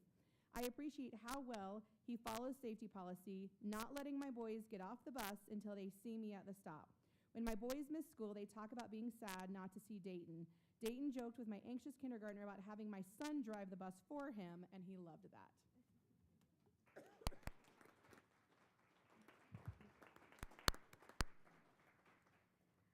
All right, next up we have Lisa Carlson from Centennial Elementary, and she was nominated by Natalie Reel. Is she here? Okay, well, we're still gonna recognize her tonight. Natalie wrote, the start of the school year was very scary for my son. He was diagnosed with type 1 diabetes in July, and his world was flipped upside down. He was nervous about everything, especially school, how kids would react, and if he could actually do 3rd grade. And then he met his teacher. She has been the kindest, most supportive, and loving bright spot in my son's life that I could have ever asked for. I am beyond grateful to Lisa and her calming effect she has had on my son. I will be forever grateful to her during this time of major change in my 8-year-old's life. You are the best.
So next up, we want to invite Sage Laughlin and Principal Brian Jolly to come forward.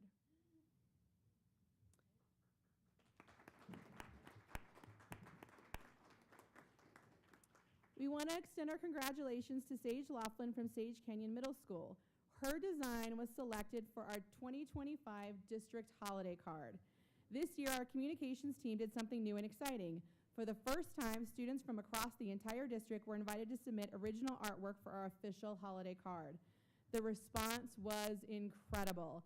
68 students submitted creative and thoughtful designs. These designs were narrowed down to 14 outstanding finalists. From those finalists, Sage Laughlin's artwork was ultimately selected to represent the district and will be featured on the ASD 2025 holiday card. Thank you, Sage, for sharing your artistic talent with us. We are pleased to present your framed artwork along with several copies of the greeting card for you to share with your family and friends. Congratulations, Sage.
Okay, our last recognition is for Orem High School. Congratulations, Orem High School, the 5A state football champions.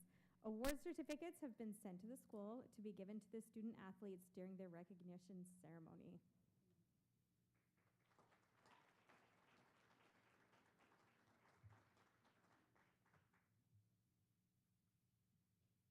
Hey, thank you. I will now entertain a motion to close the board meeting. I move that we close the board meeting. Okay, and do we have a second? So we have Second. a motion by board member Beeson and a second by board member Wilson. All in favor of closing the board meeting, please say aye. Aye. Any opposed? Okay, that appears to pass unanimously. Next up, we have, I will entertain a motion to open our public hearing. Do we have a motion to open the public hearing? I move to open the public hearing. Okay, do we have a second? So we have a motion by board member Lincoln and a second by board member Bateman to open the public hearing. All in favor, please say aye. Aye. Aye. Any opposed? Okay, that appears to pass unanimously. I now declare the public hearing open for the potential boundary adjustments between Black Ridge Elementary, Brookhaven Elementary, Pony Express Elementary, Silver Lake Elementary, and Thunder Ridge Elementary. A sign-up sheet was available prior to this meeting to allow patrons the opportunity to speak. Those living outside of ASD and those who are unable to sign up before the meeting can submit written comments at alpineschools.org/schoolboard. As you are called up, please introduce yourself by stating your name, what city you live in. You'll be given up to 3 minutes to speak. While the board does not engage in a discussion during the public comment period, they may arrange for a staff member to communicate with you later. We have two comments available for our public hearing tonight. First up, Sarah Payne, and then after that, Whitney Colgar. Did I say that right? No, I didn't. Okay, Sarah. Thank you all so much. I know that this boundary study has been a really huge effort. With the amount of change going on within the district, within Saratoga Springs, within Eagle Mountain, and all the changes involved in the new district splits, I know that this has been a huge effort by the Alpine School District to make this happen and push this forward. My children attend Thunder Ridge Elementary, and they've been there this is our 5th year for our family. We have been affected by the growth. We've been part of the growth. We live in the new homes. And my kids are currently experiencing the difficulties of having a very overcrowded school, of having a lot of new move-ins. And they have a lot of friends who will be affected by whichever boundary study option is selected tonight. I just want to emphasize my support for a decision to be made in a way that is going to help support all the children in the area for the long term, so that there isn't another boundary change that needs to happen in 3 years, where we're not going to have the ability to have a new school be completed in the next 3 years. I want to make sure that the growth and the construction that's happening in my neighborhood is taken into account. And I believe that the numbers on the maps that have been studied don't necessarily account for the 160 homes the Edge already has under construction right now, and the 300 more that the city has approved that will probably begin construction in the next 2 years. And that's all within the Thunder Ridge boundary from the current boundary. I want to again reinstate my support for option C. I think that that new boundary location offers a couple of really big benefits. The first one is the amount of growth that's happening, and where the growth is happening would allow for some of that growth to also maybe go to Silver Lake or Thunder Ridge, depending on how fast things are changing in that area. And I feel like both schools can experience that growth together, while making sure that there's enough room within the Thunder Ridge boundary for all the new construction that's currently happening within what will be the Thunder Ridge boundary either way. I really like option C because of the safety aspect. Having been a person who's lived in that area for the last 14 years, the traffic on Pony Express Parkway is really, really difficult in the morning. And I know there are students who have to cross at that crosswalk already, but having students from Quail Hill have to walk on the sidewalk adjacent and parallel to Pony Express Parkway in order to get to Pony Express Elementary is just not really a safe walking route at any time of day. And so I think that having them cross straight onto Silver Lake Parkway and having to take Silver Lake Parkway down to Silver Lake Elementary would be a safer route. Thank you. Thanks, Sarah. Whitney? Is Whitney here? Okay. I declare the public hearing, I don't have to do a motion, right? No. I declare the public hearing closed at 6:24.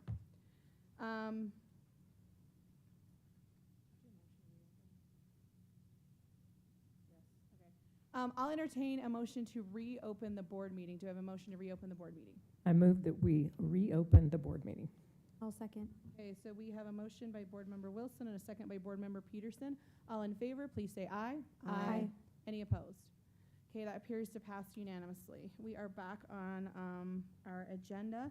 We've completed our community comments, and so first up is a motion to approve the minutes. Do we have a motion to approve the minutes? I move that we approve the minutes. Do we have a second? Second. Okay, so we have a motion by Board Member Clement and a second by Board Member Lincoln. Any discussion? Seeing none, all in favor, please say aye. Aye. Any opposed? Okay, that appears to pass unanimously. Superintendent. You've received the claims and would recommend that the board accept the claims for the month. Okay, I will entertain a motion to accept the claims. I move that we accept the claims. Second the motion. Okay, we have a motion by Board Member Wilson and a second by Board Member Clement. Any discussion? Seeing none, all in favor, please say aye. Aye. Any opposed? Okay, that appears to pass unanimously. Next up, routine business. Superintendent. The routine business for the month consists of the budget summary, the Alpine Foundation Board summary, personnel hiring and releases, and LEA-specific licenses. And I would recommend you approve the routine business. And if I can, just note, I'm doing double duty. I'm also taking minutes because if you'll notice, one of our key people is not here. So if I'm jumping back and forth between my computer to type, I'm trying to record some notes. So anyway, just wanted to make note of that for the board and the public. Okay, do we have a motion to approve the routine business? I move that we approve the routine business. I'll second. Okay, so we have a motion by Board Member Bateman and a second by Board Member Peterson. Any discussion? Seeing none, all in favor, please say aye. Aye. Any opposed? Okay, that appears to pass unanimously. Next up on our agenda, we have our action items. Superintendent. So action item number 1 is for the board to consider the closure of Cedar Valley Elementary School effective for the 2026-2027 school year.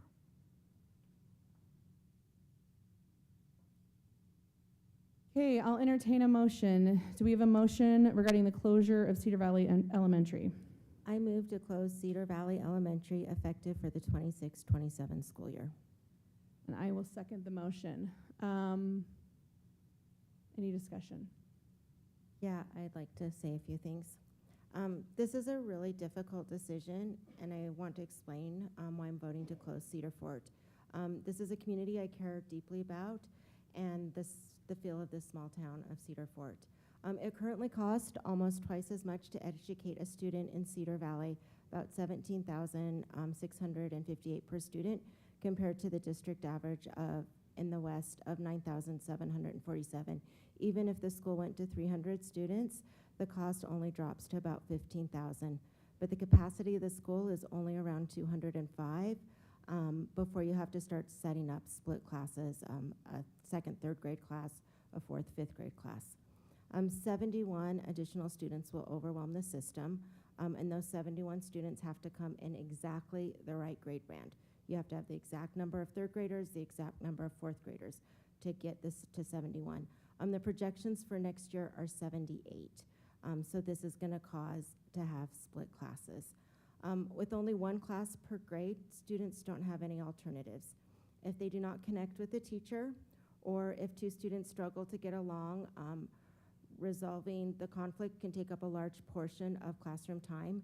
And if two students are struggling, that conflict can continue year after year after year, monopolizing the feel of the class. Students don't have access to the same specialty classes, programs, and supports that their peers receive in larger schools.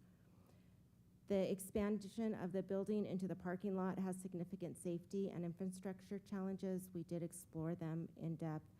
Parking and drop-off becomes a problem. There are sewer limitations, students crossing a street during the day to access different facilities and potentially even restrooms, and the need to fully fence, according to new state safety statutes, cause significant difficulty with that. I deeply respect this community, and I know this is emotional, but my responsibility is to ensure every student have safe schools, full opportunities, and a responsibility to stewardship to taxpayers. I have heard from the families. I have been out there, and I have heard that if they have to move, they want to go together. This is why we're looking at this now, is because we have that opportunity to integrate them as a new school opens. This means instead of being reboundaried later, it allows them to help develop the culture of the school, not be integrated into an existing culture. I want to express my appreciation for Mayor Wyatt Cook. He's been here along the path every time we come to discuss this. He has deep advocacy for his community. He has explored multiple options and asked hard questions. He spent many hours working on this project and has a genuine commitment to his residents, and I appreciate that. But my vote reflects what I believe is in the best long-term interest of the students, and that is why I'm voting to close Cedar Valley Elementary. Oh, one more thing. As we look at the new school, I am not interested in using the name Cedar Valley for that school. I want to reserve that name for the Cedar Fort community. I fully believe that the growth in that west area will someday need another school to return to Cedar Fort, and I want that school to be named Cedar Valley and for that heritage to continue at that point. This has been like a gut-wrenching experience. I've represented the area of Cedar Fort, Fairfield, White Hills, and Eagle Mountain for 7 years. I love the school community. It is a phenomenal place to be. I love that, you know, I have a group of kids that leave early, sometimes on Fridays, because they're heading to rodeos. I love that the teachers know every single kid's name in the school, not just the kids in their classroom. It is a fantastic community. I also have said repeatedly, currents. if the school was going to close, effectively meaning that if Lake Mountain had said no, we would not, as an ASD board, be able to close that school. That vote was cast last week and it passed 6-0. The people local and closest to the community felt like this was the move that needed to be made. I echo a lot of the things that Joylyn has said, that I've been to faculty meetings, we've been to community events, I've talked to parents, to teachers, and there's no question people would love for that school to remain open. I'm not contending with that at all. It's just the reality of what we've got to look at moving forward. With the growth coming in Firefly, that the limitations of the building are significant. Firefly has 8,900 units approved. Outside of that, Cedar Fort has also approved around 200 family homes, and growth is happening.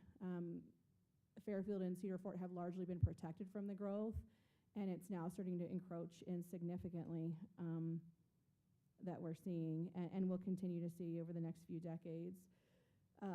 The things that I've heard repeatedly have been, we don't want to close, but if you close us, we want to move together, we want to move as a group, students as well as faculty. And they also have requested that they not be tagged on to existing schools like Black Ridge or Mountain Trails, with the argument of, we don't want to be seen as part of the problem, as part of the growth issue, and be just 130 extra kids that are now contributing to an overcrowded school. They would like to be part of establishing a school community. And I think that the opening of the Briley Farm School next year gives them that best shot at that. So I'm in favor of closing the school, and we did spend a significant, I appreciate that Mayor Cook took the time to acknowledge our staff. They spent a significant amount of time. We looked at every option, from satellites to portables to working with the state security specialists to going down every option that could be explored. We went down every rabbit hole, and I appreciate that they were thorough, and that never was the answer, no, we're not going to explore that. It was always, yes, we're going to look at that, we're going to see if that's an option. There were hundreds of hours spent looking at options that did not include the closure, and unfortunately, none of those came out as the top viable one. So that's kind of where we stand at this point. Any other discussion? Yeah, I just want to mention, so I sat through these hearings last year during a similar situation, and I've sat through all of these. And the overwhelming thing that I hear is, first of all, people love their schools, and that is a good problem to have. We want you guys to love our schools, and we love our schools as well. The other two things that I heard repeatedly is, keep my community together, and I'd like to keep my teachers. And this is the only opportunity that we have to do that, because we're building a brand new school. We can move everybody over. And I appreciate everybody that's been so passionate about this. We also feel very passionately about this. Went out and visited the school. I've had lots of discussions. Can we do this? Can we do that? Anything to avoid this. But at the end of the day, after exhausting all of those ideas, it really does come to this. And with that hope and that optimism that Cedar Valley gets to move as a community, and with their teachers, which I think is going to be really key. So that is how I can support it, even though it is sad. I had the opportunity as a representative of the central area, and not very familiar with the west side of things, to go on a tour with Mayor McKinney and also with Julie, and it was very helpful to drive around, to see the growth, to see the school.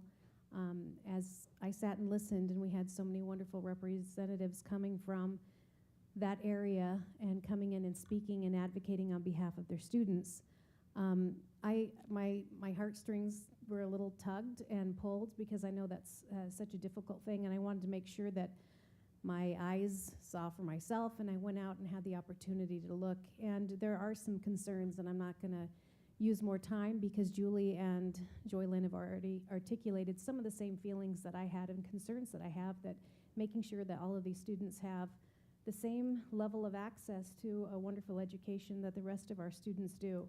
And that is a huge concern. As I looked at that school, there were obvious needs there. Anyway, I feel, even though it is a hard thing, we are tasked to do the hard things sometimes, and that is one of those votes that I know it's going to be hard, but I feel like it's necessary. I'd like to address this just briefly. I think the most important thing you said, Julie, was that the new board that will be taking over voted 6-0 to support this, and I think it behooves us as the board who will be disappearing soon, that we not be a barrier to their representation, and I don't want to be a barrier to this future board. I grew up in a small town. It wasn't this small, but I know what it means to hold an institution dear to your heart. So I mourn that loss. It will be a loss to that community, but as Joy Lynn said, there is a future for this community that is very bright, and this is the path forward. Thank you.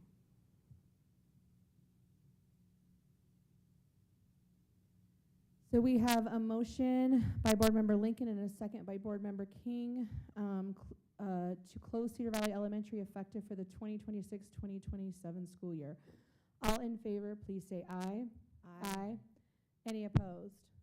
Okay, that appears to pass unanimously. Next up, we're going to turn some time over to Mr. Woodhouse and Mr. Farms to talk with us about the next, actually, sorry, do you guys want to present on this one? Next 3 items all together? Yeah. All grouped? Yeah. Great. Is that okay? I just want to take a minute. I mean, I've had some time to reflect on exactly what I wanted to say before I turn the microphone to Derek, because nobody knows the numbers better than Derek, and I definitely appreciate him for heading up these committees and making sure that we follow a thorough process. These boundary considerations, as well as school closure considerations, are one of the most difficult things that our staff can do, because it's unpopular whenever you change boundaries. It's an emotional consideration, and that's a good thing. It's a good thing that people have emotions, that they don't want to leave their school. That means that we're doing something right in these schools. What I've noticed is that no one wants to leave their particular school, and that's because all of our schools are good. And with that, we have the same confidence that no matter which boundary decision we make, they are going to go to a good school. But I think sometimes there's confusion by the public on, because it is such an emotional decision, we have to make sure that we follow a thorough process. And that process is gone through different iterations over the years, but especially over the last year and a half, because of the number of boundary adjustments that we've had the privilege to be associated with, we've continued to refine what that process is. So the bigger the emotion that something has, the more definitive we are in following that specific process, so that we make sure that we're making good decisions. But part of that decision-making process is important for our committee to make sure that we're not just going over the quantitative data, but we're going over the qualitative as well. It was really good for us to be able to go out there and visit with all of the staff and the teachers and the mayors at Cedar Valley Elementary, and to truly understand what the emotion is behind there, especially in these other considerations for Thunder Ridge. I appreciate the parents and advocating and researching and studying these different options that they can present for our committee to truly consider. But not just the quantitative, but also the qualitative too, because it does inform the decisions that we make. But then at the end of the day, the struggle is that we're always competing priorities that we consider, and Derek will talk about some of those. And sometimes it's not necessarily between a right and a wrong, and I think that's where some people feel like, man, why did they make the decision that they made? Because it's a decision between a right and a right. I could make an argument for every person that's come up and made a comment to say, you need to consider this, and I can totally see exactly the point that they're coming from. But sometimes it's a combination of those competing priorities that wins the day in these situations. And that's after hours and hours of consideration in a boardroom with a lot of different eyes from different lenses, to make sure that we're not just one person making these decisions, that we're armchair quarterbacks saying, yeah, let's just throw a dart and make sure that this is the one that carries the day. We have to make sure that there are multiple lenses looking at this through an academic, through a facilities, through a lot of these different financial considerations to make sure that at the end of the day, we feel confident about the recommendations that we make. And I'm here to tell you that we feel confident about the recommendations that we make tonight, that these students, when they move to these schools, that the minute this decision is made, that the board directs us to follow these recommendations, we will make sure that we are going out to those schools and making sure that we are alleviating all those variables that make it hard for those kids to transition. And we are actively working on that process as well to make sure we're getting that even better. And because there's always something more that we can do to improve. So I apologize for taking so much time, but I feel passionate to let the public know that that is the process that we follow. So while they might not be in agreement with the considerations that we've done, they can feel confident that the staff here will do everything that we can to make sure that these adjustments are good for those students and that there is no gap in their learning. So with that being said, Derek, take it away. Thank you, Eric. Thank you, board and superintendent. I also just would feel regret if I didn't express my thanks for all of the people who've participated through this process, especially the parents and patrons. Those that are here tonight, those that have made comments online that we reviewed, hundreds of comments, those who've come to open houses, those who've come to public hearings, et cetera, et cetera. And that makes it a much better and more robust process, and appreciate those that have participated without anger or there can be frustrations obviously, but being civil and professional and kind in their process. And that's helped us.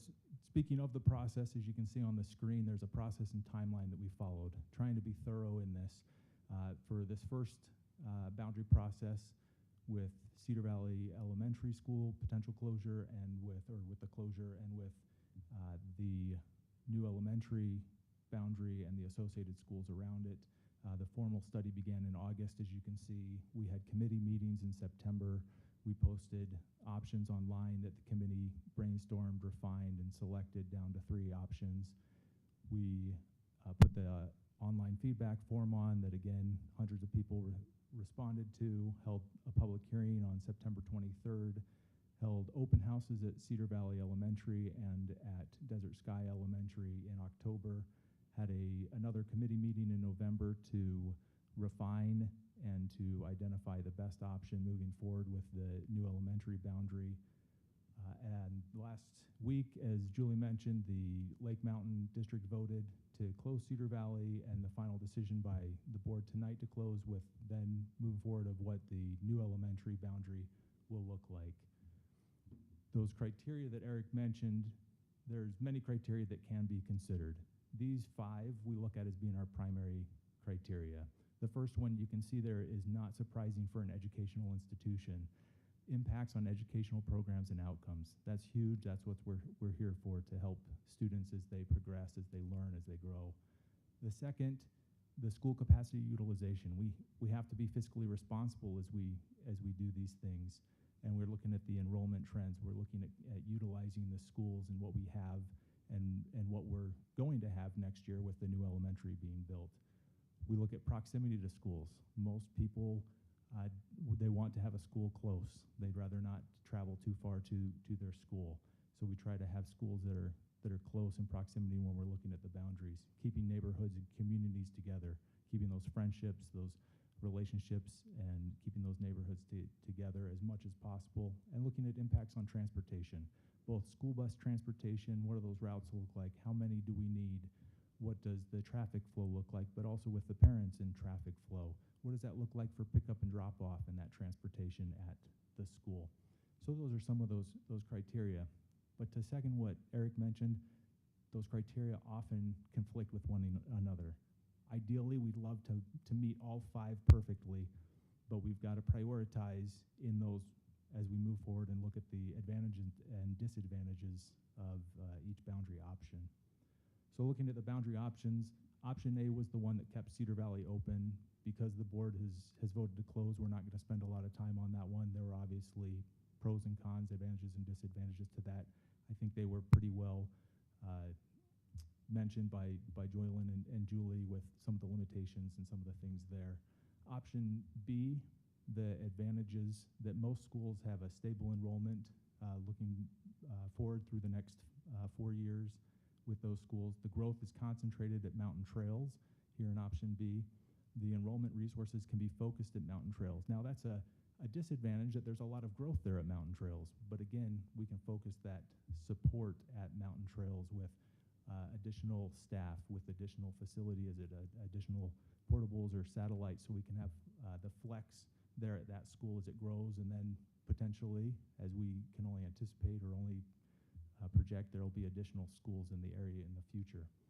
The future split designed to impact less schools, or really one school there, Mountain Trails, as much as possible, that it has less of an impact, that we're not changing schools over and over for students if we can help it, have some consistency there. As it was mentioned before, with most of the Cedar Valley Elementary students, they can move together. Not all of them. The Firefly part goes to Mountain Trails in this option, but most of those students in the traditional developments in the Cedar Valley Elementary boundary, say traditional, the ones in Cedar Fort, White Hills, and Fairfield can move together to the new elementary in this option. The former Cedar Valley Elementary community can help establish and build a new school culture at the new school, and it gives an option for the Cedar Valley Elementary staff to move together as well. Looking at option C, there's some similar advantages and disadvantages. There's some stable enrollment. In this case, all of Cedar Valley Elementary can move together to the new elementary school. The school culture can be built by that Cedar Valley Elementary community as well, with the staff moving together potentially as well as they choose. And there's more flexibility for future boundary changes if a new school is delayed in the future. The disadvantages, obviously high enrollment, as you can see in the projected numbers at both the new elementary and at Mountain Trails. The enrollment resources are split between two schools. It can't be focused just at one school in this option, and there's potential for needing a satellite at two different schools. So as a boundary committee, as we looked at these options, we weighed the feedback we received from parents, we weighed the numbers, looking at enrollments, looking at capacity utilization, looking at educational outcomes, all of those things. The recommendation from the boundary committee is option B with a slight adjustment, and that adjustment is keeping the Eagle Point condos and townhomes, keeping them within the Mountain Trails boundary. So that alleviates a little bit of enrollment pressure at Eagle Valley, about 70 students, making it what I refer to here as option 2 or B2, but with that adjustment. With all of that being said, any questions about the recommendation for the new elementary boundary? I'm going to go ahead and actually make a motion, Derek, and then we'll come back to you if that's okay. I move to approve elementary school boundary option B for the new elementary school in Eagle Mountain, with the adjustment of the Eagle Point condos and townhomes remaining in the Mountain Trails elementary boundary. This establishes the school boundaries for Desert Sky Elementary, Eagle Valley Elementary, Hidden Hollow Elementary, Mountain Trails Elementary, and the new elementary school effective beginning with the 2026-2027 school year. Do we have a second? I'll second. Okay, so we have a motion by Board Member King and a second by Board Member Lincoln. Any discussion? Thank you for all of this. I know this is one that we have stressed out about, and I know, the numbers are pretty intense when you look at what's happening in 2029, and I appreciate that we've been having this discussion back and forth and back and forth and back and forth about what to do. Do we let Mountain Trails get really high and like junior high with numbers?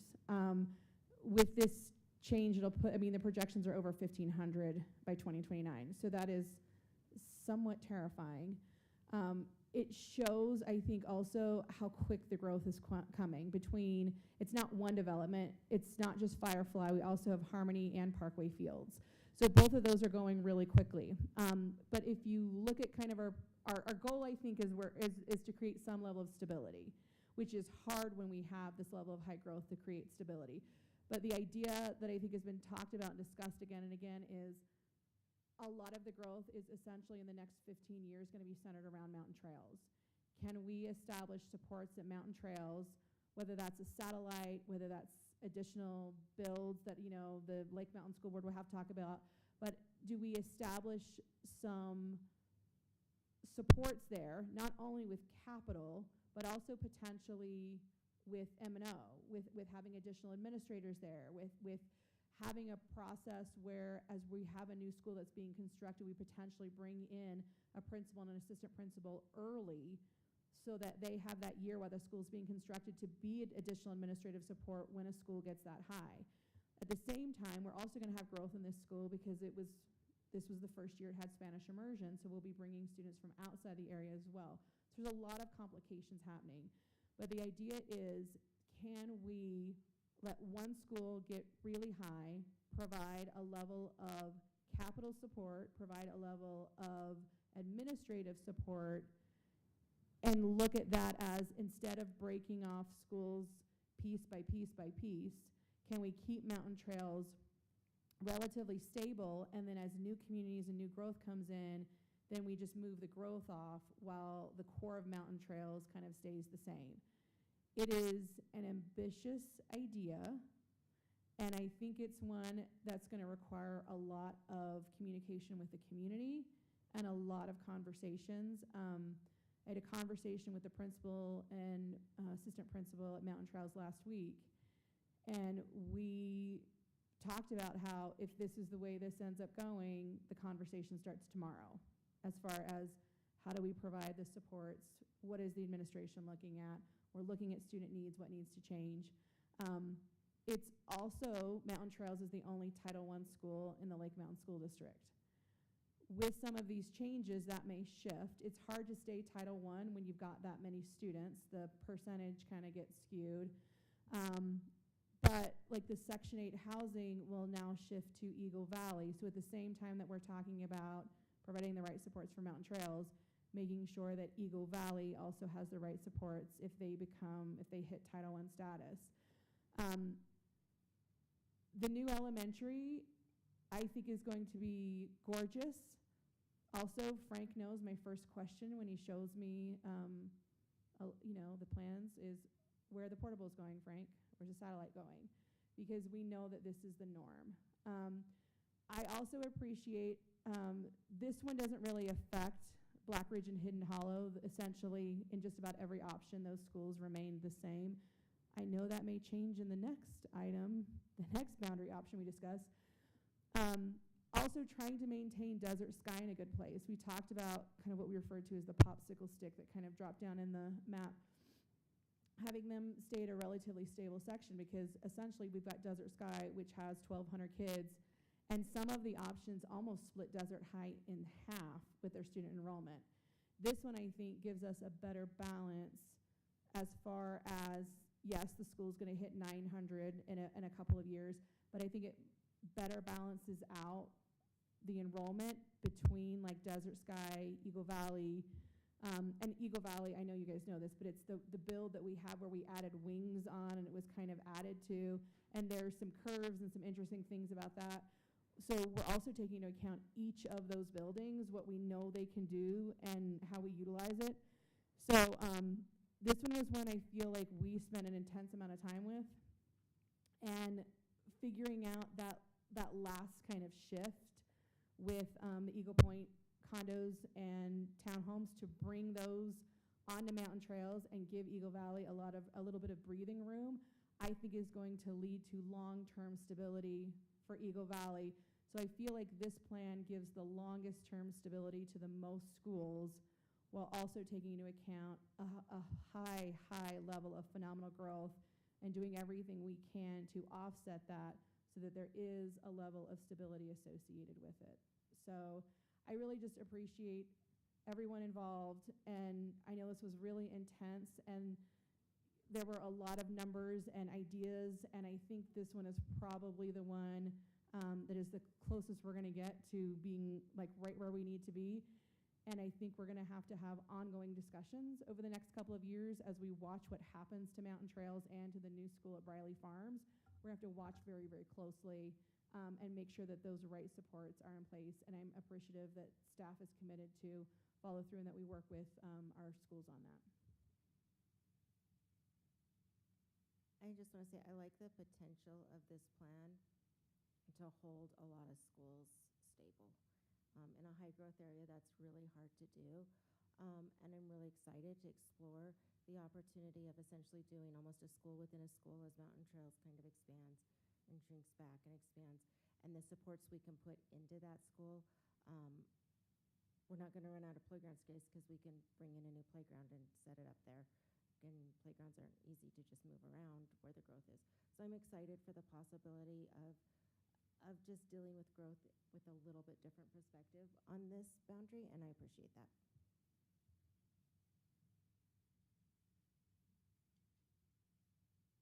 Any other discussion? Okay.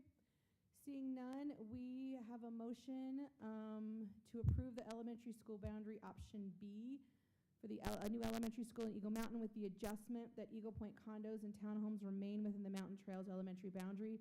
This establishes school boundaries for Desert Sky Elementary, Eagle Valley Elementary, Hidden Hollow Elementary, Mountain Trails Elementary, and the new elementary school effective beginning with the 2026-2027 school year. Motion was made by Board Member King and seconded by Board Member Lincoln. All in favor, please say aye. Aye. Aye. Any opposed? Point of clarification. Oh, This yeah. is called B2 on their presentation, correct? Yes, but there was no B2 presented to the public, which is why I made the long amendment. Just a clarification for our public. Yeah. Okay, any opposed? Okay, seeing none, that appears to pass unanimously. Next up, We'll jump right in to the Saratoga Springs and Eagle Mountain area boundary study. This involves the schools of Black Ridge, Pony Express, Brookhaven, Silver Lake, and Thunder Ridge. And I'm not going to walk through this whole process and timeline, as it's very similar to the one from before, with just obviously some different dates. For example, the formal study began in September as opposed to the last one was in August. But we still posted options online, received a lot of feedback, love to go through those. And I know some people might laugh to say we love to go through those, but it's wonderful to receive all that feedback from patrons. Held open house at Thunder Ridge and public hearing. And as a committee, we reviewed the options. This one was difficult because there's not a lot of what I'll use for the very untechnical term of wiggle room.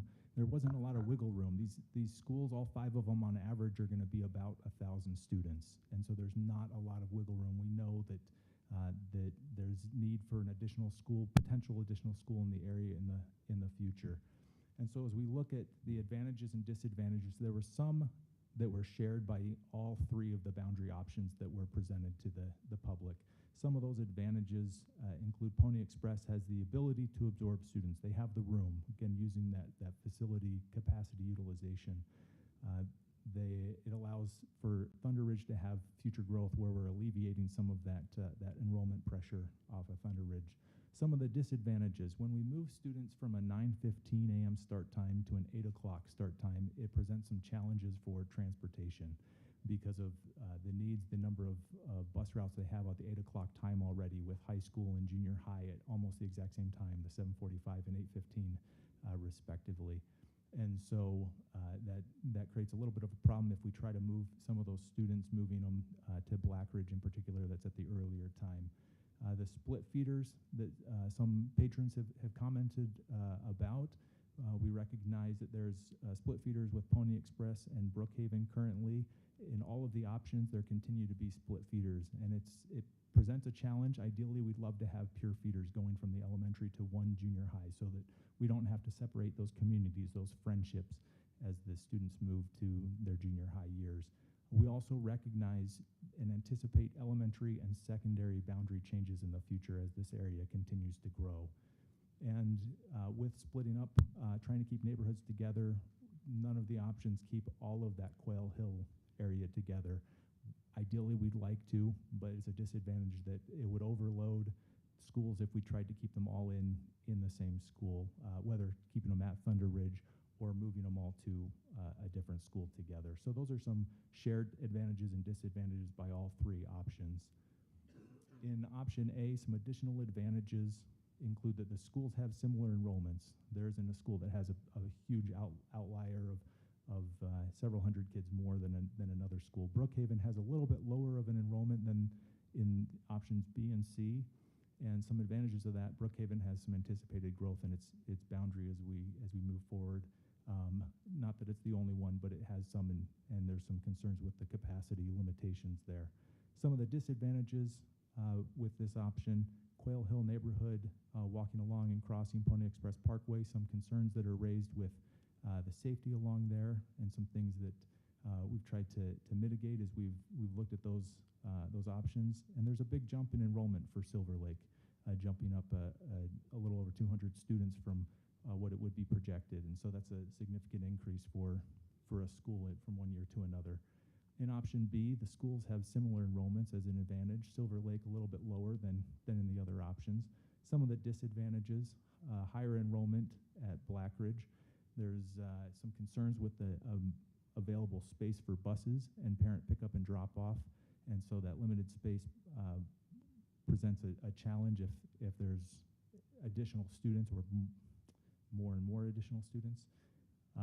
And the future wildflower growth and anticipating that in the Blackridge area. Quail Hill neighborhood, again, similar to option A, walking along and crossing Pony Express Parkway. There have been some concerns with that. Same concern as in option A.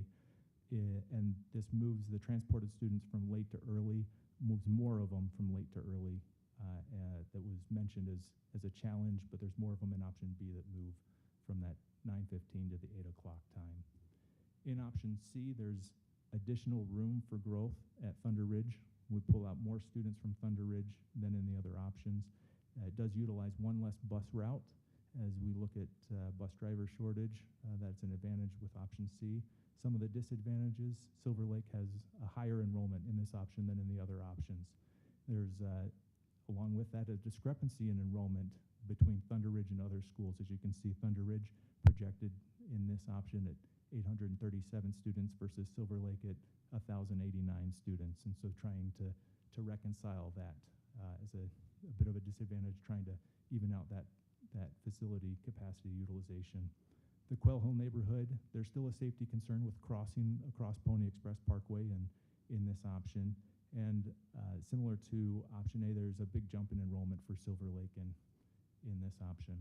After reviewing all the options, the advantages and disadvantages, the staff recommendation is option A for the Saratoga Springs and Eagle Mountain area, and with the elementary boundaries in this area. Any questions that you have?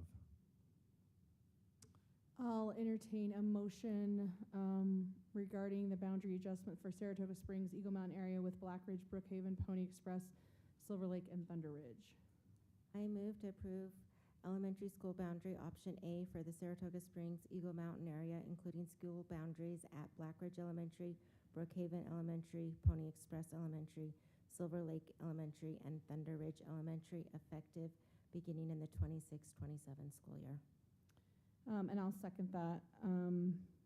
We have a motion by Board Member Lincoln and a second by Board Member King. Any discussion? Yeah, I just wanted to speak to this motion. I moved to a small town in 1999 at just under 1,000 people, and I now have 70,000 close neighbors and friends. The growth has been incredible, and that's why we find ourselves in this situation again. My own children have been boundaried and reboundaried multiple times. The running joke in our house is wherever you went to first grade is not where you went for second grade. We know there's a problem. Just don't move my kid is a natural reaction, but it also shows how much our families love their schools. Loving our schools means making decisions that keep them strong for every student now and long term, although it may be just short term. Boundary A provides the most stable and responsible solution while we wait for new schools to be built.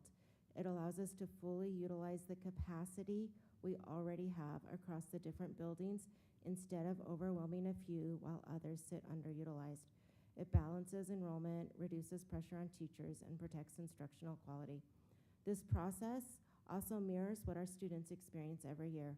They move into a new class, they meet new friends, and they build new classroom cultures and grow through change. We can model the same resilience and community-minded approach that we expect of them. This option for us is short-term. I really wish I could say long-term, but again, 70,000 close friends. But it models short-term success and ensures that every student has a safe, effective, and learning environment in the near future.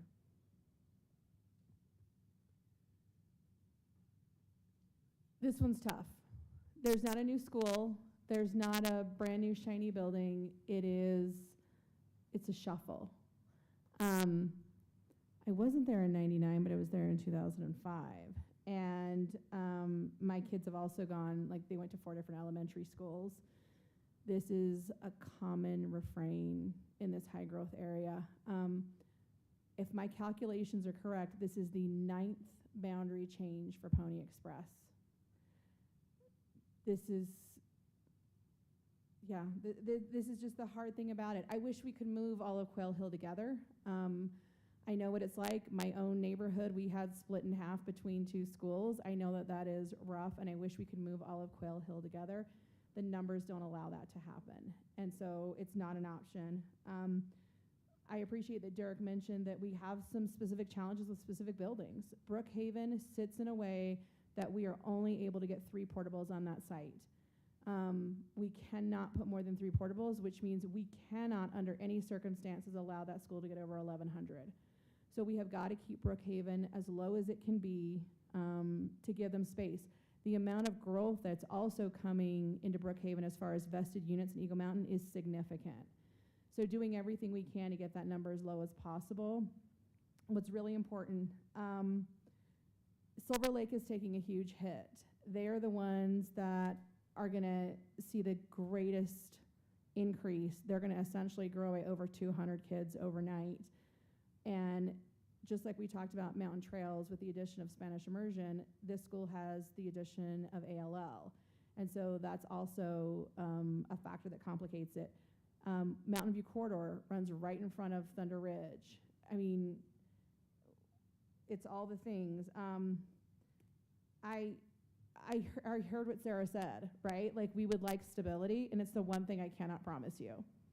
I'm just going to be straight up with you. It's the one thing I cannot promise.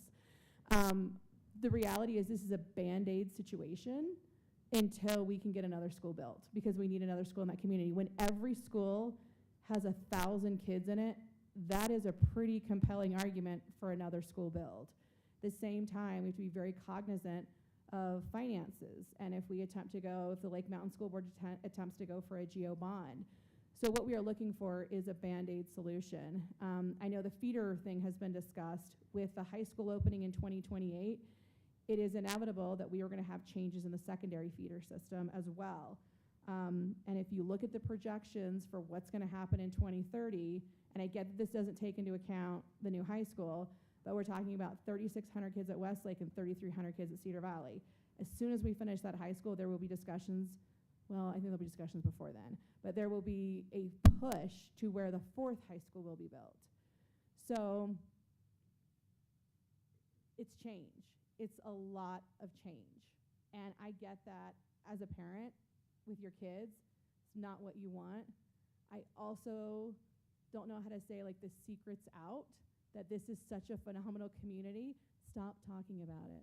Stop inviting people to come. We need a slow down of it. I know this is something that, this is a tough one, like I said, because there's not a brand new shiny school. I cannot alleviate. Basically, we are asking everybody to, like, hold on until we can get another school constructed. This gives us the best chance for every school to be able to hold on. And that's just the reality that we're facing. So I am supportive of moving forward with option A. Board President, I'm going to recuse myself from this vote this evening because of a potential conflict of interest for me. Do we have any other discussion regarding the motion?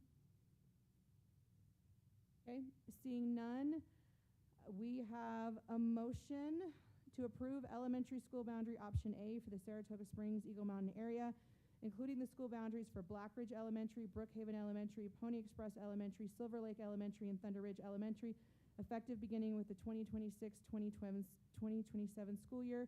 Motion was made by Board Member Lincoln and seconded by Board Member King. All in favor, please say aye. Aye. Any opposed? And please note that Board Member Beeson recused herself from the vote. That looks like that passes unanimously. Next up, it's just your show tonight. We've got one more boundary study tonight that we're looking at, the Lehigh area boundary study, including North Point Elementary, River Rock Elementary, Snow Springs Elementary, and Lehigh Elementary. Similar process, some dates are changed, names are all the same, the process is the same, still trying to be thorough through it and to achieve the best option possible. This one's a challenge as well, where we recognize there's tremendous growth. There's also some capacity available at surrounding schools around North Point, where North Point, we recognize and can't emphasize enough, with the growth, they need immediate relief. Immediate being they need relief for next year. There is not room for them with the projected numbers to hold out for 2027 for a potential new school, for a potential change a year later. They need something to change for next year if we're going to adequately serve those students and that community. And so we've gone through the similar process, having committee meetings, having online feedback, having open house at River Rock Elementary, having a public hearing, and now here tonight. As we went through the different brainstormed options and ideas for boundaries, we ended with one option that was put out to the public, this option A. It was one that balanced the tension between those competing priorities. This is one we cannot meet all 5 of those criteria perfectly. And so in balancing that, the advantages of this option is it alleviates the enrollment pressure at North Point, as mentioned. It needs it immediately. It provides the board and a future board in the Central or Aspen Peaks District with the flexibility of making future facility decisions. And we recognize that the Aspen Peaks board will be studying that later this week, in fact, of what options they want to pursue with potential build, some potential options as they begin operations in 2027 with the schools. It strengthens the enrollment at River Rock and Snow Springs as well. Both of those schools had lower enrollments with declining enrollments, and it pulls off some students, shifts some students, so it strengthens and bolsters those enrollments. The disadvantages: it does not, as you'll notice looking at numbers, it does not fully utilize the capacity at Lehigh Elementary. In addition, not included in this study, but right next door is Meadow Elementary and Dry Creek Elementary, and there's some capacity there that potentially can be utilized. Now, one might say, looking at Dry Creek's numbers right now, Derek, what are you talking about? It's full. Well, we recognize with the district reconfiguration that part of that school boundary is in Saratoga Springs right now. And as the district reconfigures and that splits off, that'll split that boundary, in Dry Creek will have a lower enrollment potentially, and potentially some capacity that can absorb some students. But again, this boundary option gives the Aspen Peaks board some flexibility with future decisions. One additional disadvantage is North Point and River Rock. As you can tell, their enrollments are high in 2030. Do these boundaries remain through 2030? I can't say. I don't have a crystal ball. That, or I don't have the budget for it. Jason, can we get that in the budget process? This can be looked at and watched over the next few years by the Aspen Peaks board, and if there's any adjustments that need to be made. So that is the recommended option, is option A for this boundary. Before going into discussion, just with all 3 options, just want to let you be aware and let the public be aware that with the board voting on these boundaries tonight, families will be notified later on tonight or tomorrow at the latest of any final decisions, and the adjustments will take place for next school year, 2026-27 school year. Any questions on the Lehigh area boundary study? Thanks, Derek. I will entertain a motion regarding the elementary school boundary adjustment for the Lehigh area.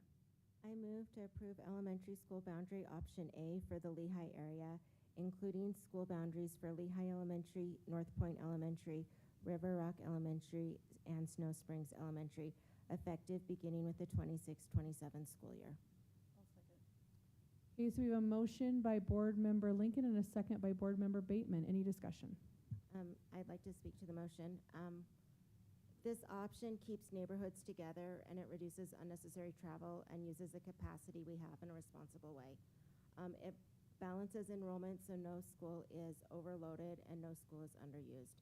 It provides stability for families as Lehigh continues to grow, and reflects a thoughtful, practical approach to this challenging problem. I want the communities to the 14 schools I represent to know that if you weren't discussed tonight, you're not out of the woods.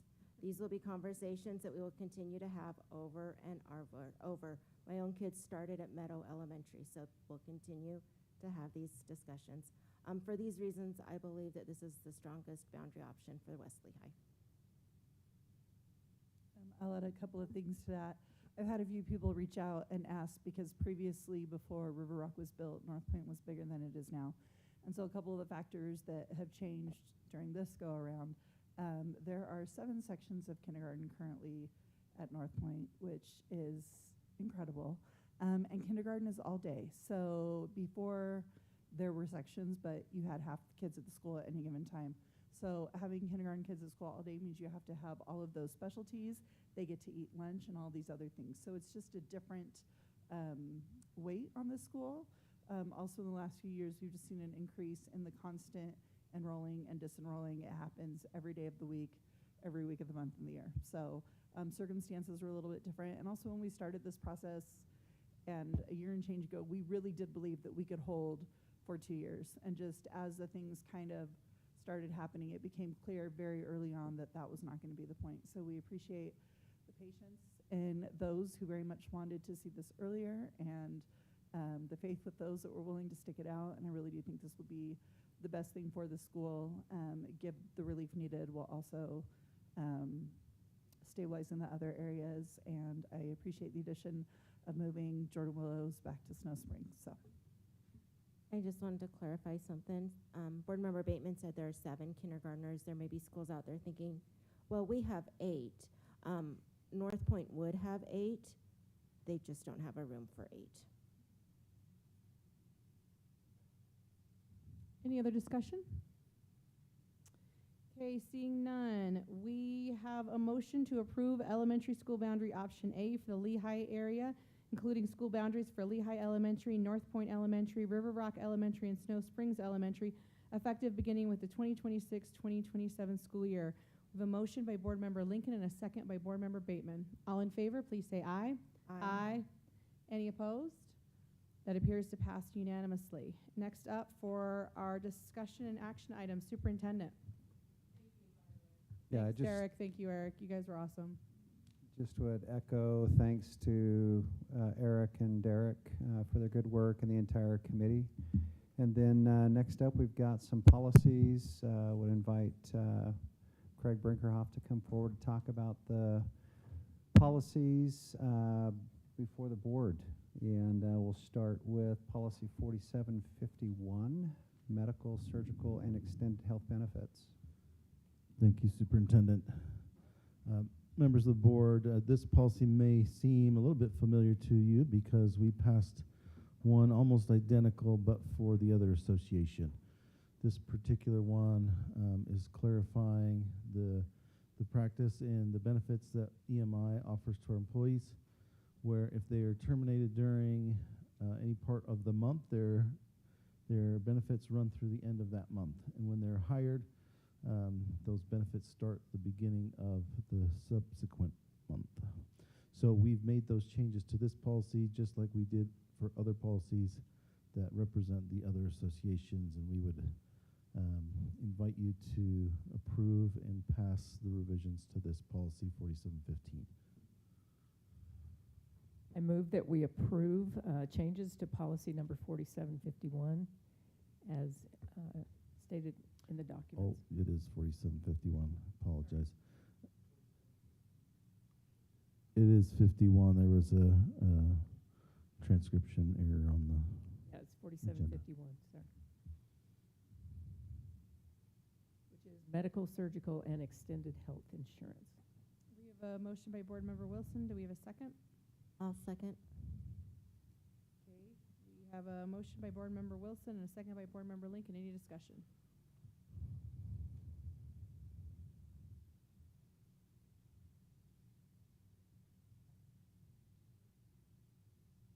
Sorry, I thought people were really excited, and so I was just sitting back and pausing, and there was nothing. It was just awkward silence. Okay, so we have a motion by Board Member Wilson and a second by Board Member Lincoln. All in favor of approving policy 4751, medical, surgical, and extended health benefits, please say aye. Aye. Any opposed? That appears to pass unanimously. Mr. Brinkerhoff. Thank you. So the next policy that we have on the agenda for discussion and possible action is parent complaints that we're amending to have the title be patron grievances. I'll just give a little background as to why this policy is being brought before you. Specifically, a new rule has recently been passed that went into effect in August of this year under USBE rule, and that has to do with the complaint button that USBE has. It's a hotline that they have. They allow, as part of that rule, for individual LEAs to have their own hotline or own feedback button. And so Alpine School District does have a feedback button that is on all of our websites. And so in order for us to accept feedback through our own hotline and not have posted the option to go then to USBE's hotline, we have to have a policy in place that suggests what our hotline is or what our feedback button is and how we respond to any complaints that come through that feedback button. And so this policy is an attempt to put together kind of a procedure and policy and plan as to how we will respond to feedback that comes back through the feedback button that is our own, so that we don't have to have the button for USBE on our websites. So that's the long of the short of the story, but we talked about this in policy committee today. There were some few concerns and questions, so I'll let the board members that had those address those and then present it to you for your consideration. Do we have a motion? We're kind of just wanting It can to. be discussion action. Yeah, so we were hoping to leave it as a discussion. As we met today as a policy, we kind of had a low comfort level with this one. Just there were a lot of wills that maybe should be mays, and we were just not comfortable yet with the verbiage. We wanted to get more board feedback from the rest of the board and how things are written there. And yeah, we're just loving a little bit more board feedback with this. There was, some concerns of, like I said, the verbiage of it. We just all felt a little uncomfortable with it, and so we want to leave it at the discussion and then continue to get feedback from the board. We specifically wanted to get feedback on 2.2. If you want to scroll to Go that. to that. It's in the case where a complaint is made, but when staff makes an attempt to contact the complainant, they've made 2 attempts, and this, we just didn't like the wording of this. It sounded like we would drop it entirely, and we wanted to revisit that and maybe perhaps get board feedback on that. Yeah, and we were kind of concerned a little bit with 2.3, just, talking about the formal complaints, just making sure that it's understood by the public that even if there is an anonymous complaint, that we would still be investigating within that time period, that it's not dropped within the 10 business days. Okay, so it sounds like we still need quite a bit of discussion, feedback sought, so looks like we can kind of move on from this one and potentially address it in a future board meeting is kind of the vibe I'm getting from everybody. Okay. And we are requesting really for more feedback from board members. I guess, Craig, would you mind sending that to the entirety of the board tomorrow in an email just to highlight like these Yeah. specific sections, just so that we all have that You bet. and can take the time to respond to it? And it looks like we're going to move on from that, and then next up on our agenda is policy 1618. Thank you. So this policy, naming of new schools, this came up on our rotation. So our policies typically we try to renew at least every 5 years.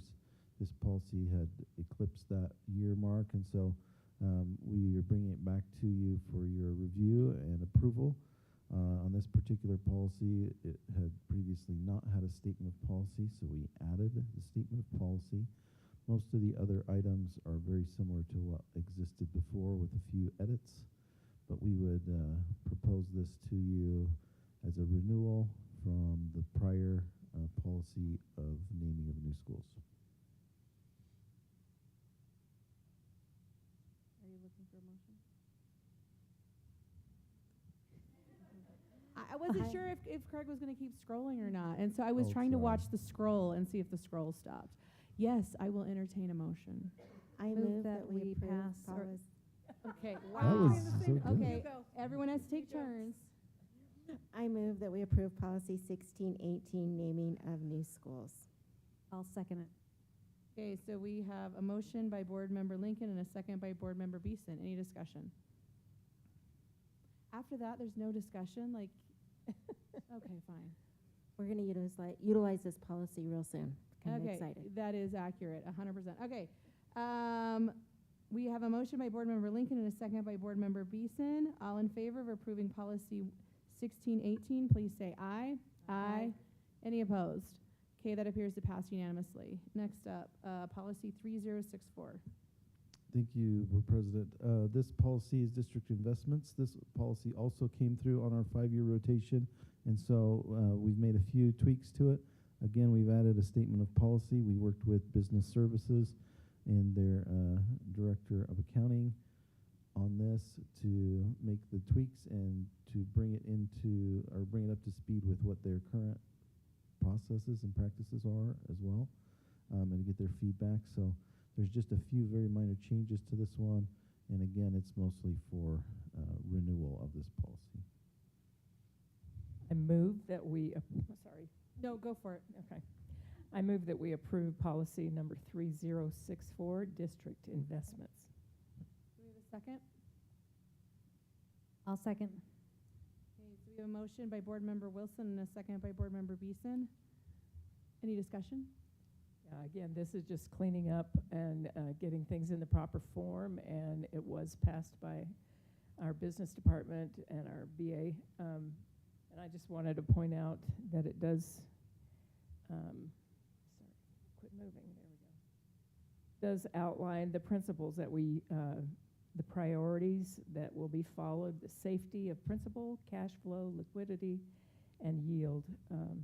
So it's has the safety priorities built into the policy that Alpine School District follows.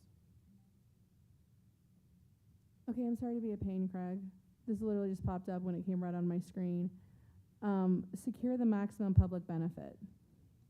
I have a slight pause with that because I appreciate what Ada just said about making sure that, like, you know, we want to make sure that we're balanced and fiscally prudent. But technically, the maximum public benefit could be we throw everything in stocks, because we've been making some great investments recently, which have been great, but that is not, that's real high risk. So I'm a little bit worried when we say secure the maximum public benefit. That could be interpreted as being really, really aggressive.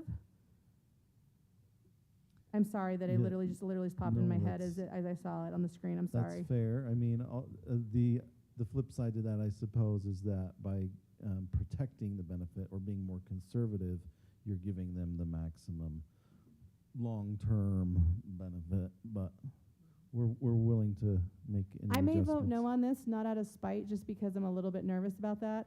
Sure. I don't think there's anything necessarily like scary about it. I just worry that the wording could be misinterpreted, and since we have a standard that we only approve the, you know, the policy statement, then I'm looking at it just as the policy statement. Okay.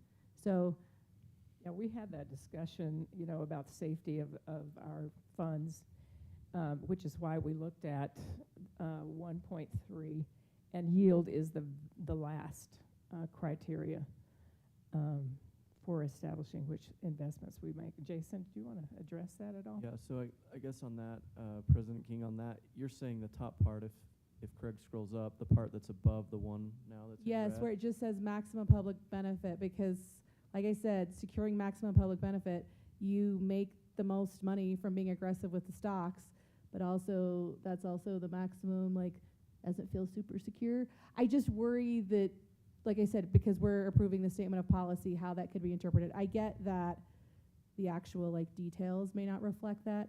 I just am worried a little bit about the So wording. your issue just is with the verbiage. Secure the maximum public benefit is, I don't have a problem with the policy. I have a problem with the verbiage and how that may not reflect what actually we're intending. And I don't think anyone's going to come and say, your own policy says you have to throw everything in the most aggressive fund. I don't think that's going to happen, but I'm just hesitant that that verbiage could be interpreted as such. And I feel like we have been great with the funds and we have done well, but I would not want that interpreted differently than I think what we intend. And so that's my pause. And on that, Craig, was there no statement of policy before? There was none before. Because that was really just 1.1 moved above the line there, right? Yeah. I'd be happy to readdress it if that's okay. Yeah, I was going to see if we could make a friendly emotion to, or I don't know what's the proper So term. can to- we just discuss We it can and then just leave kick it as a to next discussion month? because it's listed Is as that okay? discussion action. Yeah, we'll just we leave it can as a revisit that. discussion. Okay, thank you. Sorry to do that last minute for Craig, but it literally as it scrolled up, I was like, wait. Okay, so I think we're gonna pull that one and just shift it next time. Okay, next up, policy 4752, the retirement incentive. Yeah, so let me explain a little bit on this one.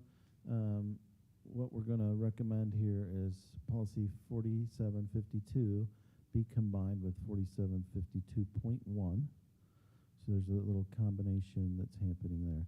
And then the reason that this is being done. So in 2023, as part of the agreement between the association and the board, there were some changes that were made with regards to the certified policy, where admin policies typically follow the certified policies in those agreements.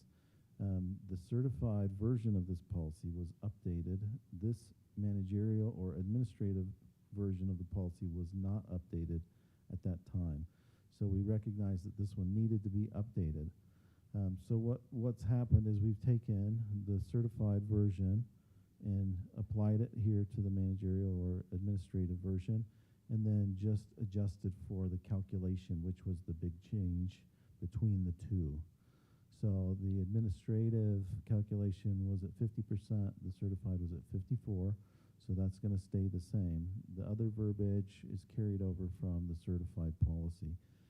So this is to bring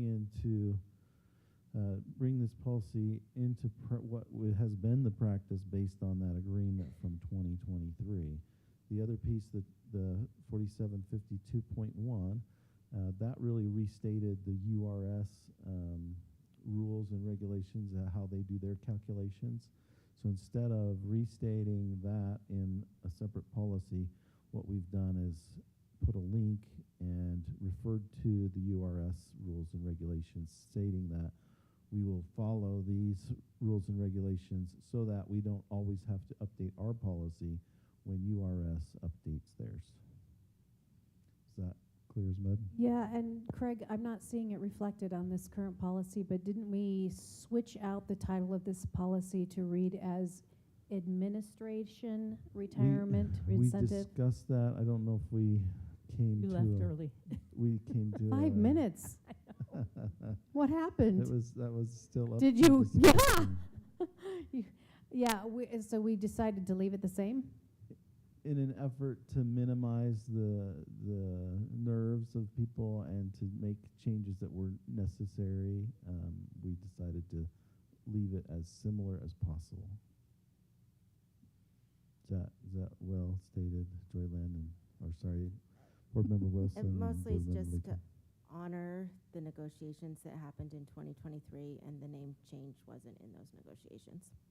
Now, the only reason that, and I'm going to push back just a little bit, the only reason, because it's not going to change the policy or the statement of policy, the procedures, or anything else. It's solely to make sure that there is a differentiation between the administration, between certified, and between classified. That was it. And so I still stand by that just because I think it helps. I know we say it's in the 4,000s, but I don't think our public knows what the 4,000s is. And so to have it, so I'm just going to stand by the fact that I really do like the fact that it would clarify, bring some clarity to that. It seems silly, I know. Board Member Beeson, would you like to make a motion? Can make a motion. Are you going to be bold? Well, I don't like the title. Okay, That, would you like to make a motion, or should I just move on? Okay, would anyone like to make a motion regarding policy 4752? Well, let me ask a clarification. Do we have to, can we pass it and still change the name, or does this entire board have to approve the title of the policy?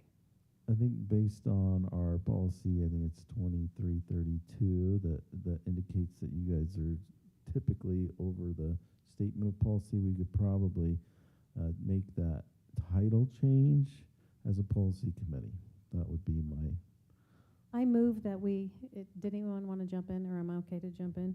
I move that we pass the revision of policy 4752, retirement incentive. We have a motion by Board Member Beeson. Do we have a second? Second. We have a second by Board Member Clement. Any discussion? Okay, seeing none, all in favor, please say aye. Aye. Any opposed, please say nay. That appears to pass unanimously. Craig, next up, policy 4752.1. Thank you. So as discussed in the prior policy, we've folded this policy into 4752. We felt like the need for a .1 was not there, not necessary, and we've referred now in 4752 directly to the URS, rules and procedures for calculating retirement stipends and calculations.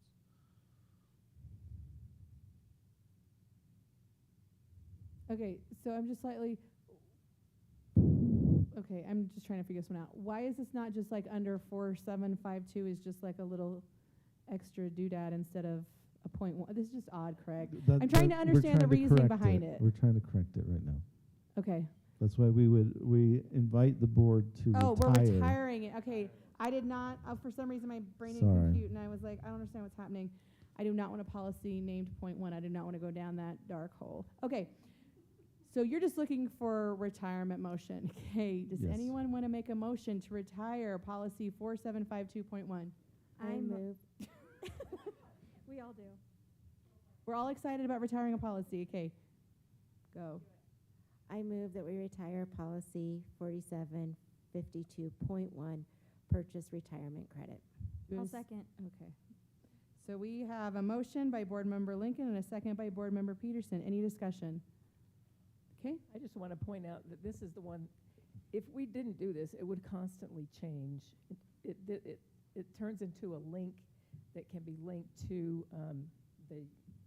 the requirements of Utah educators' retirement benefits. And anyway, it goes to a link now, which is constantly updated instead of us having to constantly update. Any other discussion? Okay, seeing none, all in favor of retiring policy 4752.1 with a motion by Board Member Lincoln and a second by Board Member Peterson, please say aye. Aye.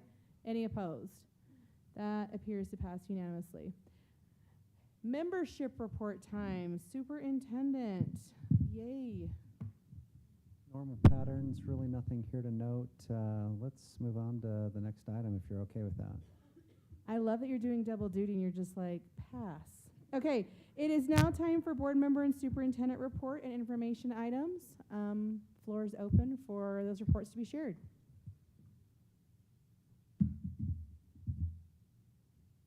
I guess I do want to share that in policy we were discussing how the new boards, according to the law, are required to adopt ASD policy for the first, they have to adopt it.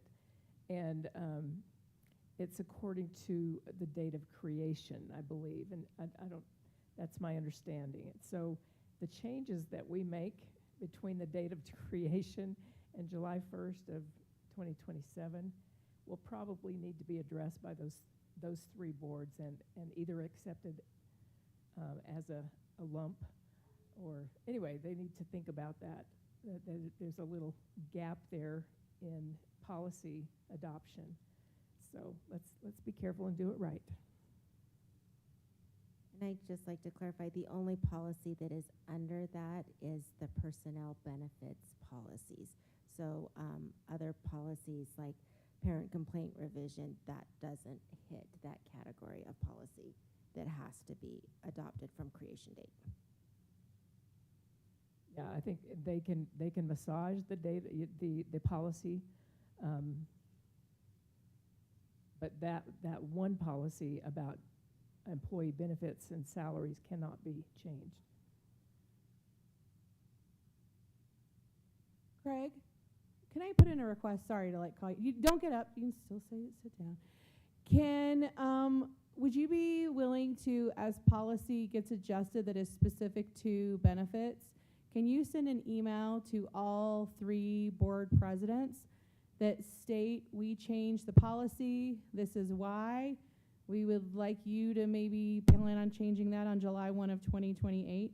And can we just have kind of like a running, any benefits related ones, we send those to board presidents so that we can make sure that we're supporting them and getting those changed on their agendas, please?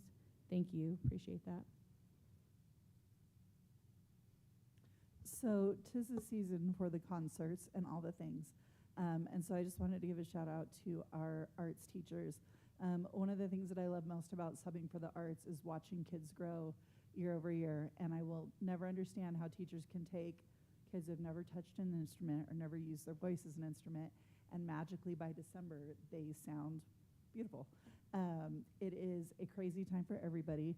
Thank you to the parents who are patient with our facilities that don't quite house enough people the right way.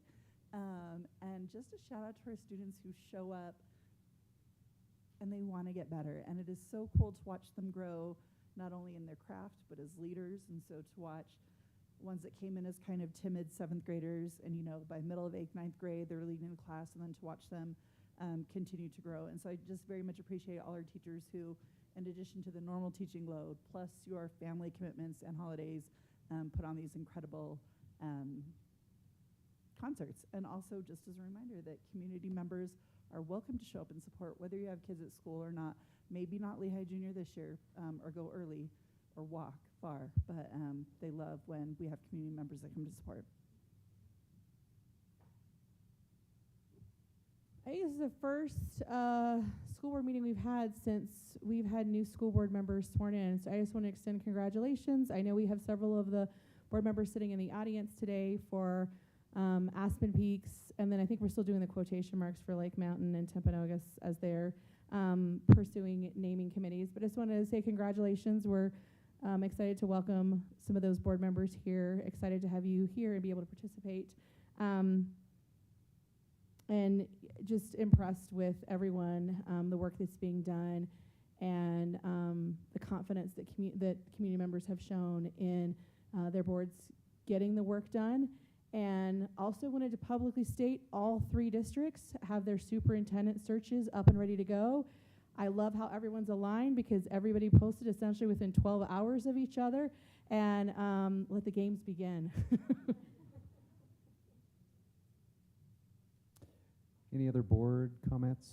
Okay, if not, this is one of my favorite things about board meeting is just sharing a few numbers, and rather than having you listen to me again, you'll maybe have to listen to me in other settings, but I invited Jason Croton to come share our emphasis on numbers and our students. And Jason is the team member that creates magic. He takes, in essence, a black and white, which I would refer to as data, and he creates media and information that is consumable, it is informative, and it guides instructional practice for teachers and administrators to make an impact for children. So Jason, thank you for that, and take it away. Awesome. Thank you. Thank you, Superintendent.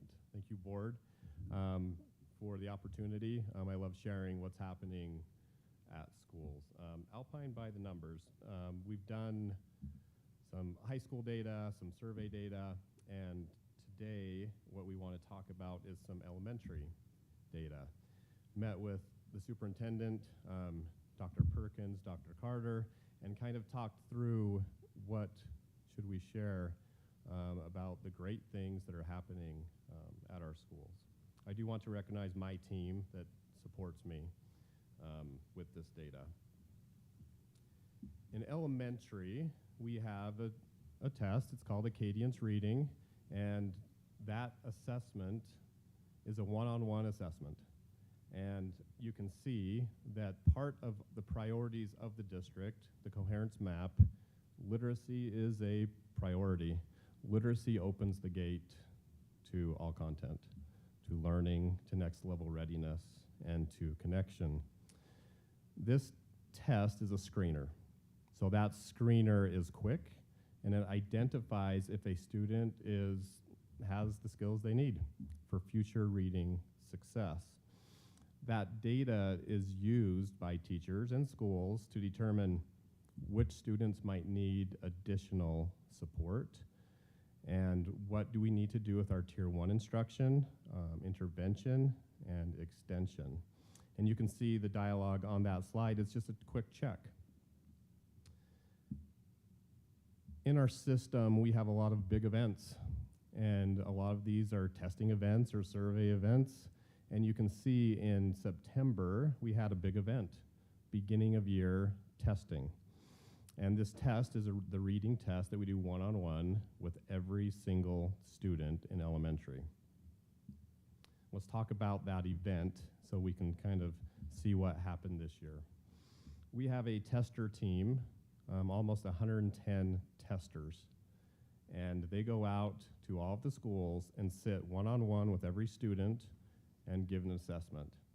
That happens in about 3 weeks. We assess 41,000 students. That's a lot of one-on-one assessments to give data to our schools and our teachers. I put the data from 2025 and 2026, beginning of year, so you can kind of see where do we come in. This assessment, the baseline, beginning of year data, tells us where are we at? What happened over the summer? Was there a slide? You'll notice that 3 through 6, it's pretty stable and the same throughout the year, throughout each year. You're noticing first and second, there's a little bit of an increase from beginning of year 2025. Our kindergarten students came in a little bit lower by 3%. It's about 180 students difference. We broke this out into 2 buckets. There are students that meet the benchmark goal. They come in beginning of year and they meet the goal. We have students that almost met it. They're not there yet. And I want to be deliberate with that verbiage, that we have students that we're still working with and they have skills, they're just not there yet. Historically, it's 70% when we come in that have met those goals. So I talked about these big events. Sometimes we talk about the big event more than the most important part of the data. The most important part of the data is what happens in between the big event. And if you look at that quote from James Clear, Atomic Habits, the goal is important, but that's not the most important thing. We know that the daily routines and the things that we do weekly are the most important things. That's what makes the difference. It's the small things. So I want to talk about the small things and recognize we are actually testing middle of year right now. We started December 1st, so we'll have data in January. So let's talk about the small things. We have these groups of students that have met and students that aren't there yet. There's recommendations that my team with the literacy team that's led by Carrie Milner, and we train teachers, paraprofessionals on how often should we check in with students. And we do that, we check in. And you can see guidelines from the state, SB 127. We're supposed to be checking in on students to make sure that they are achieving these small goals throughout each month. Students that have met, so if you look at that 70% group, the requirement is they're checked at least once a month. So that could be the teacher, it could be a paraprofessional, but they sit one-on-one with the student and do a formal check that's recorded. It's called a progress monitor, and we're checking on those students. Students that are almost there, they have maybe some prerequisite skills that they need. so they get that intervention, and we check more often to make sure that they catch up by middle of year. So you're probably wondering, like, how are we doing? And that's the purpose of this. How are we doing with those little checks? Thinking about the 28,000 students, if they need to be checked at least once a month, so October, November, that's 56,000 checks. It's a lot of progress monitors. We have 12,500 students. They need to be checked at least twice a month in these formal one-on-one sessions with the teacher. That is almost 50,000 more checks. And now think about the teacher's life. How does that happen? And we do have support. And I want to recognize our instructional aides, our paraprofessionals that support this work. And here's how we did. If you add up what we should be doing, it should have been 107,500 progress monitors in those 2 months. Look at what our schools are doing.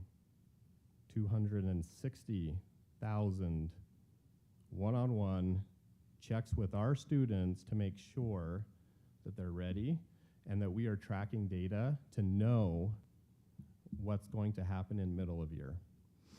On the left, you can kind of see the recommendation for the students that have met. That's 57,000, and actually there was 137,000 individual progress monitors across our 60 schools. That's an average of 5 per student. The recommendation is 2. And we have schools that are constantly attending to the data to make sure our students are taken care of. Let's look at the students that are almost there. They are averaging 10 progress monitors in between these benchmark windows. Now, these are formal checks. Teachers are doing well beyond these types of formal checks. They're doing informal checks every single day during instruction. That is a tremendous amount of work. Each of these progress monitors, where they sit with a student and the student reads a passage, or they might blend different words, are 1 to 2 minutes. Multiply that out, it's, I think, something like over 300 straight days of these progress monitors. Like, that's phenomenal. Just to close, I want to just reiterate, it's the small things that are happening, and the small things and those daily things that are happening is what's making a difference with our students. And we're excited to see what happens middle of year, and then we'll continue to do this after that. So, thank you. That's amazing, thank you.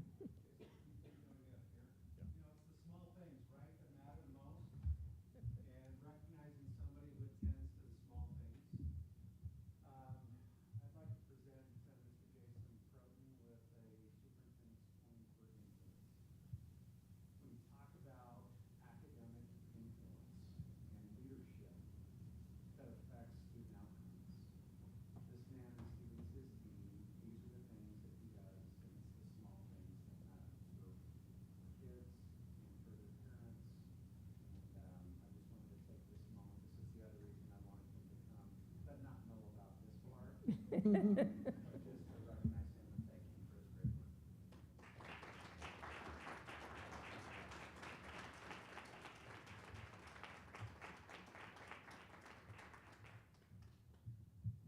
I just wanted to quick say that that's 259,483 check-ins, but that also means that that's 2,500 or 259,483 modifications and adjustments to instruction being made by teachers.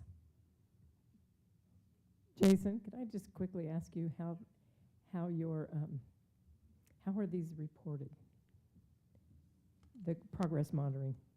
It's a great question.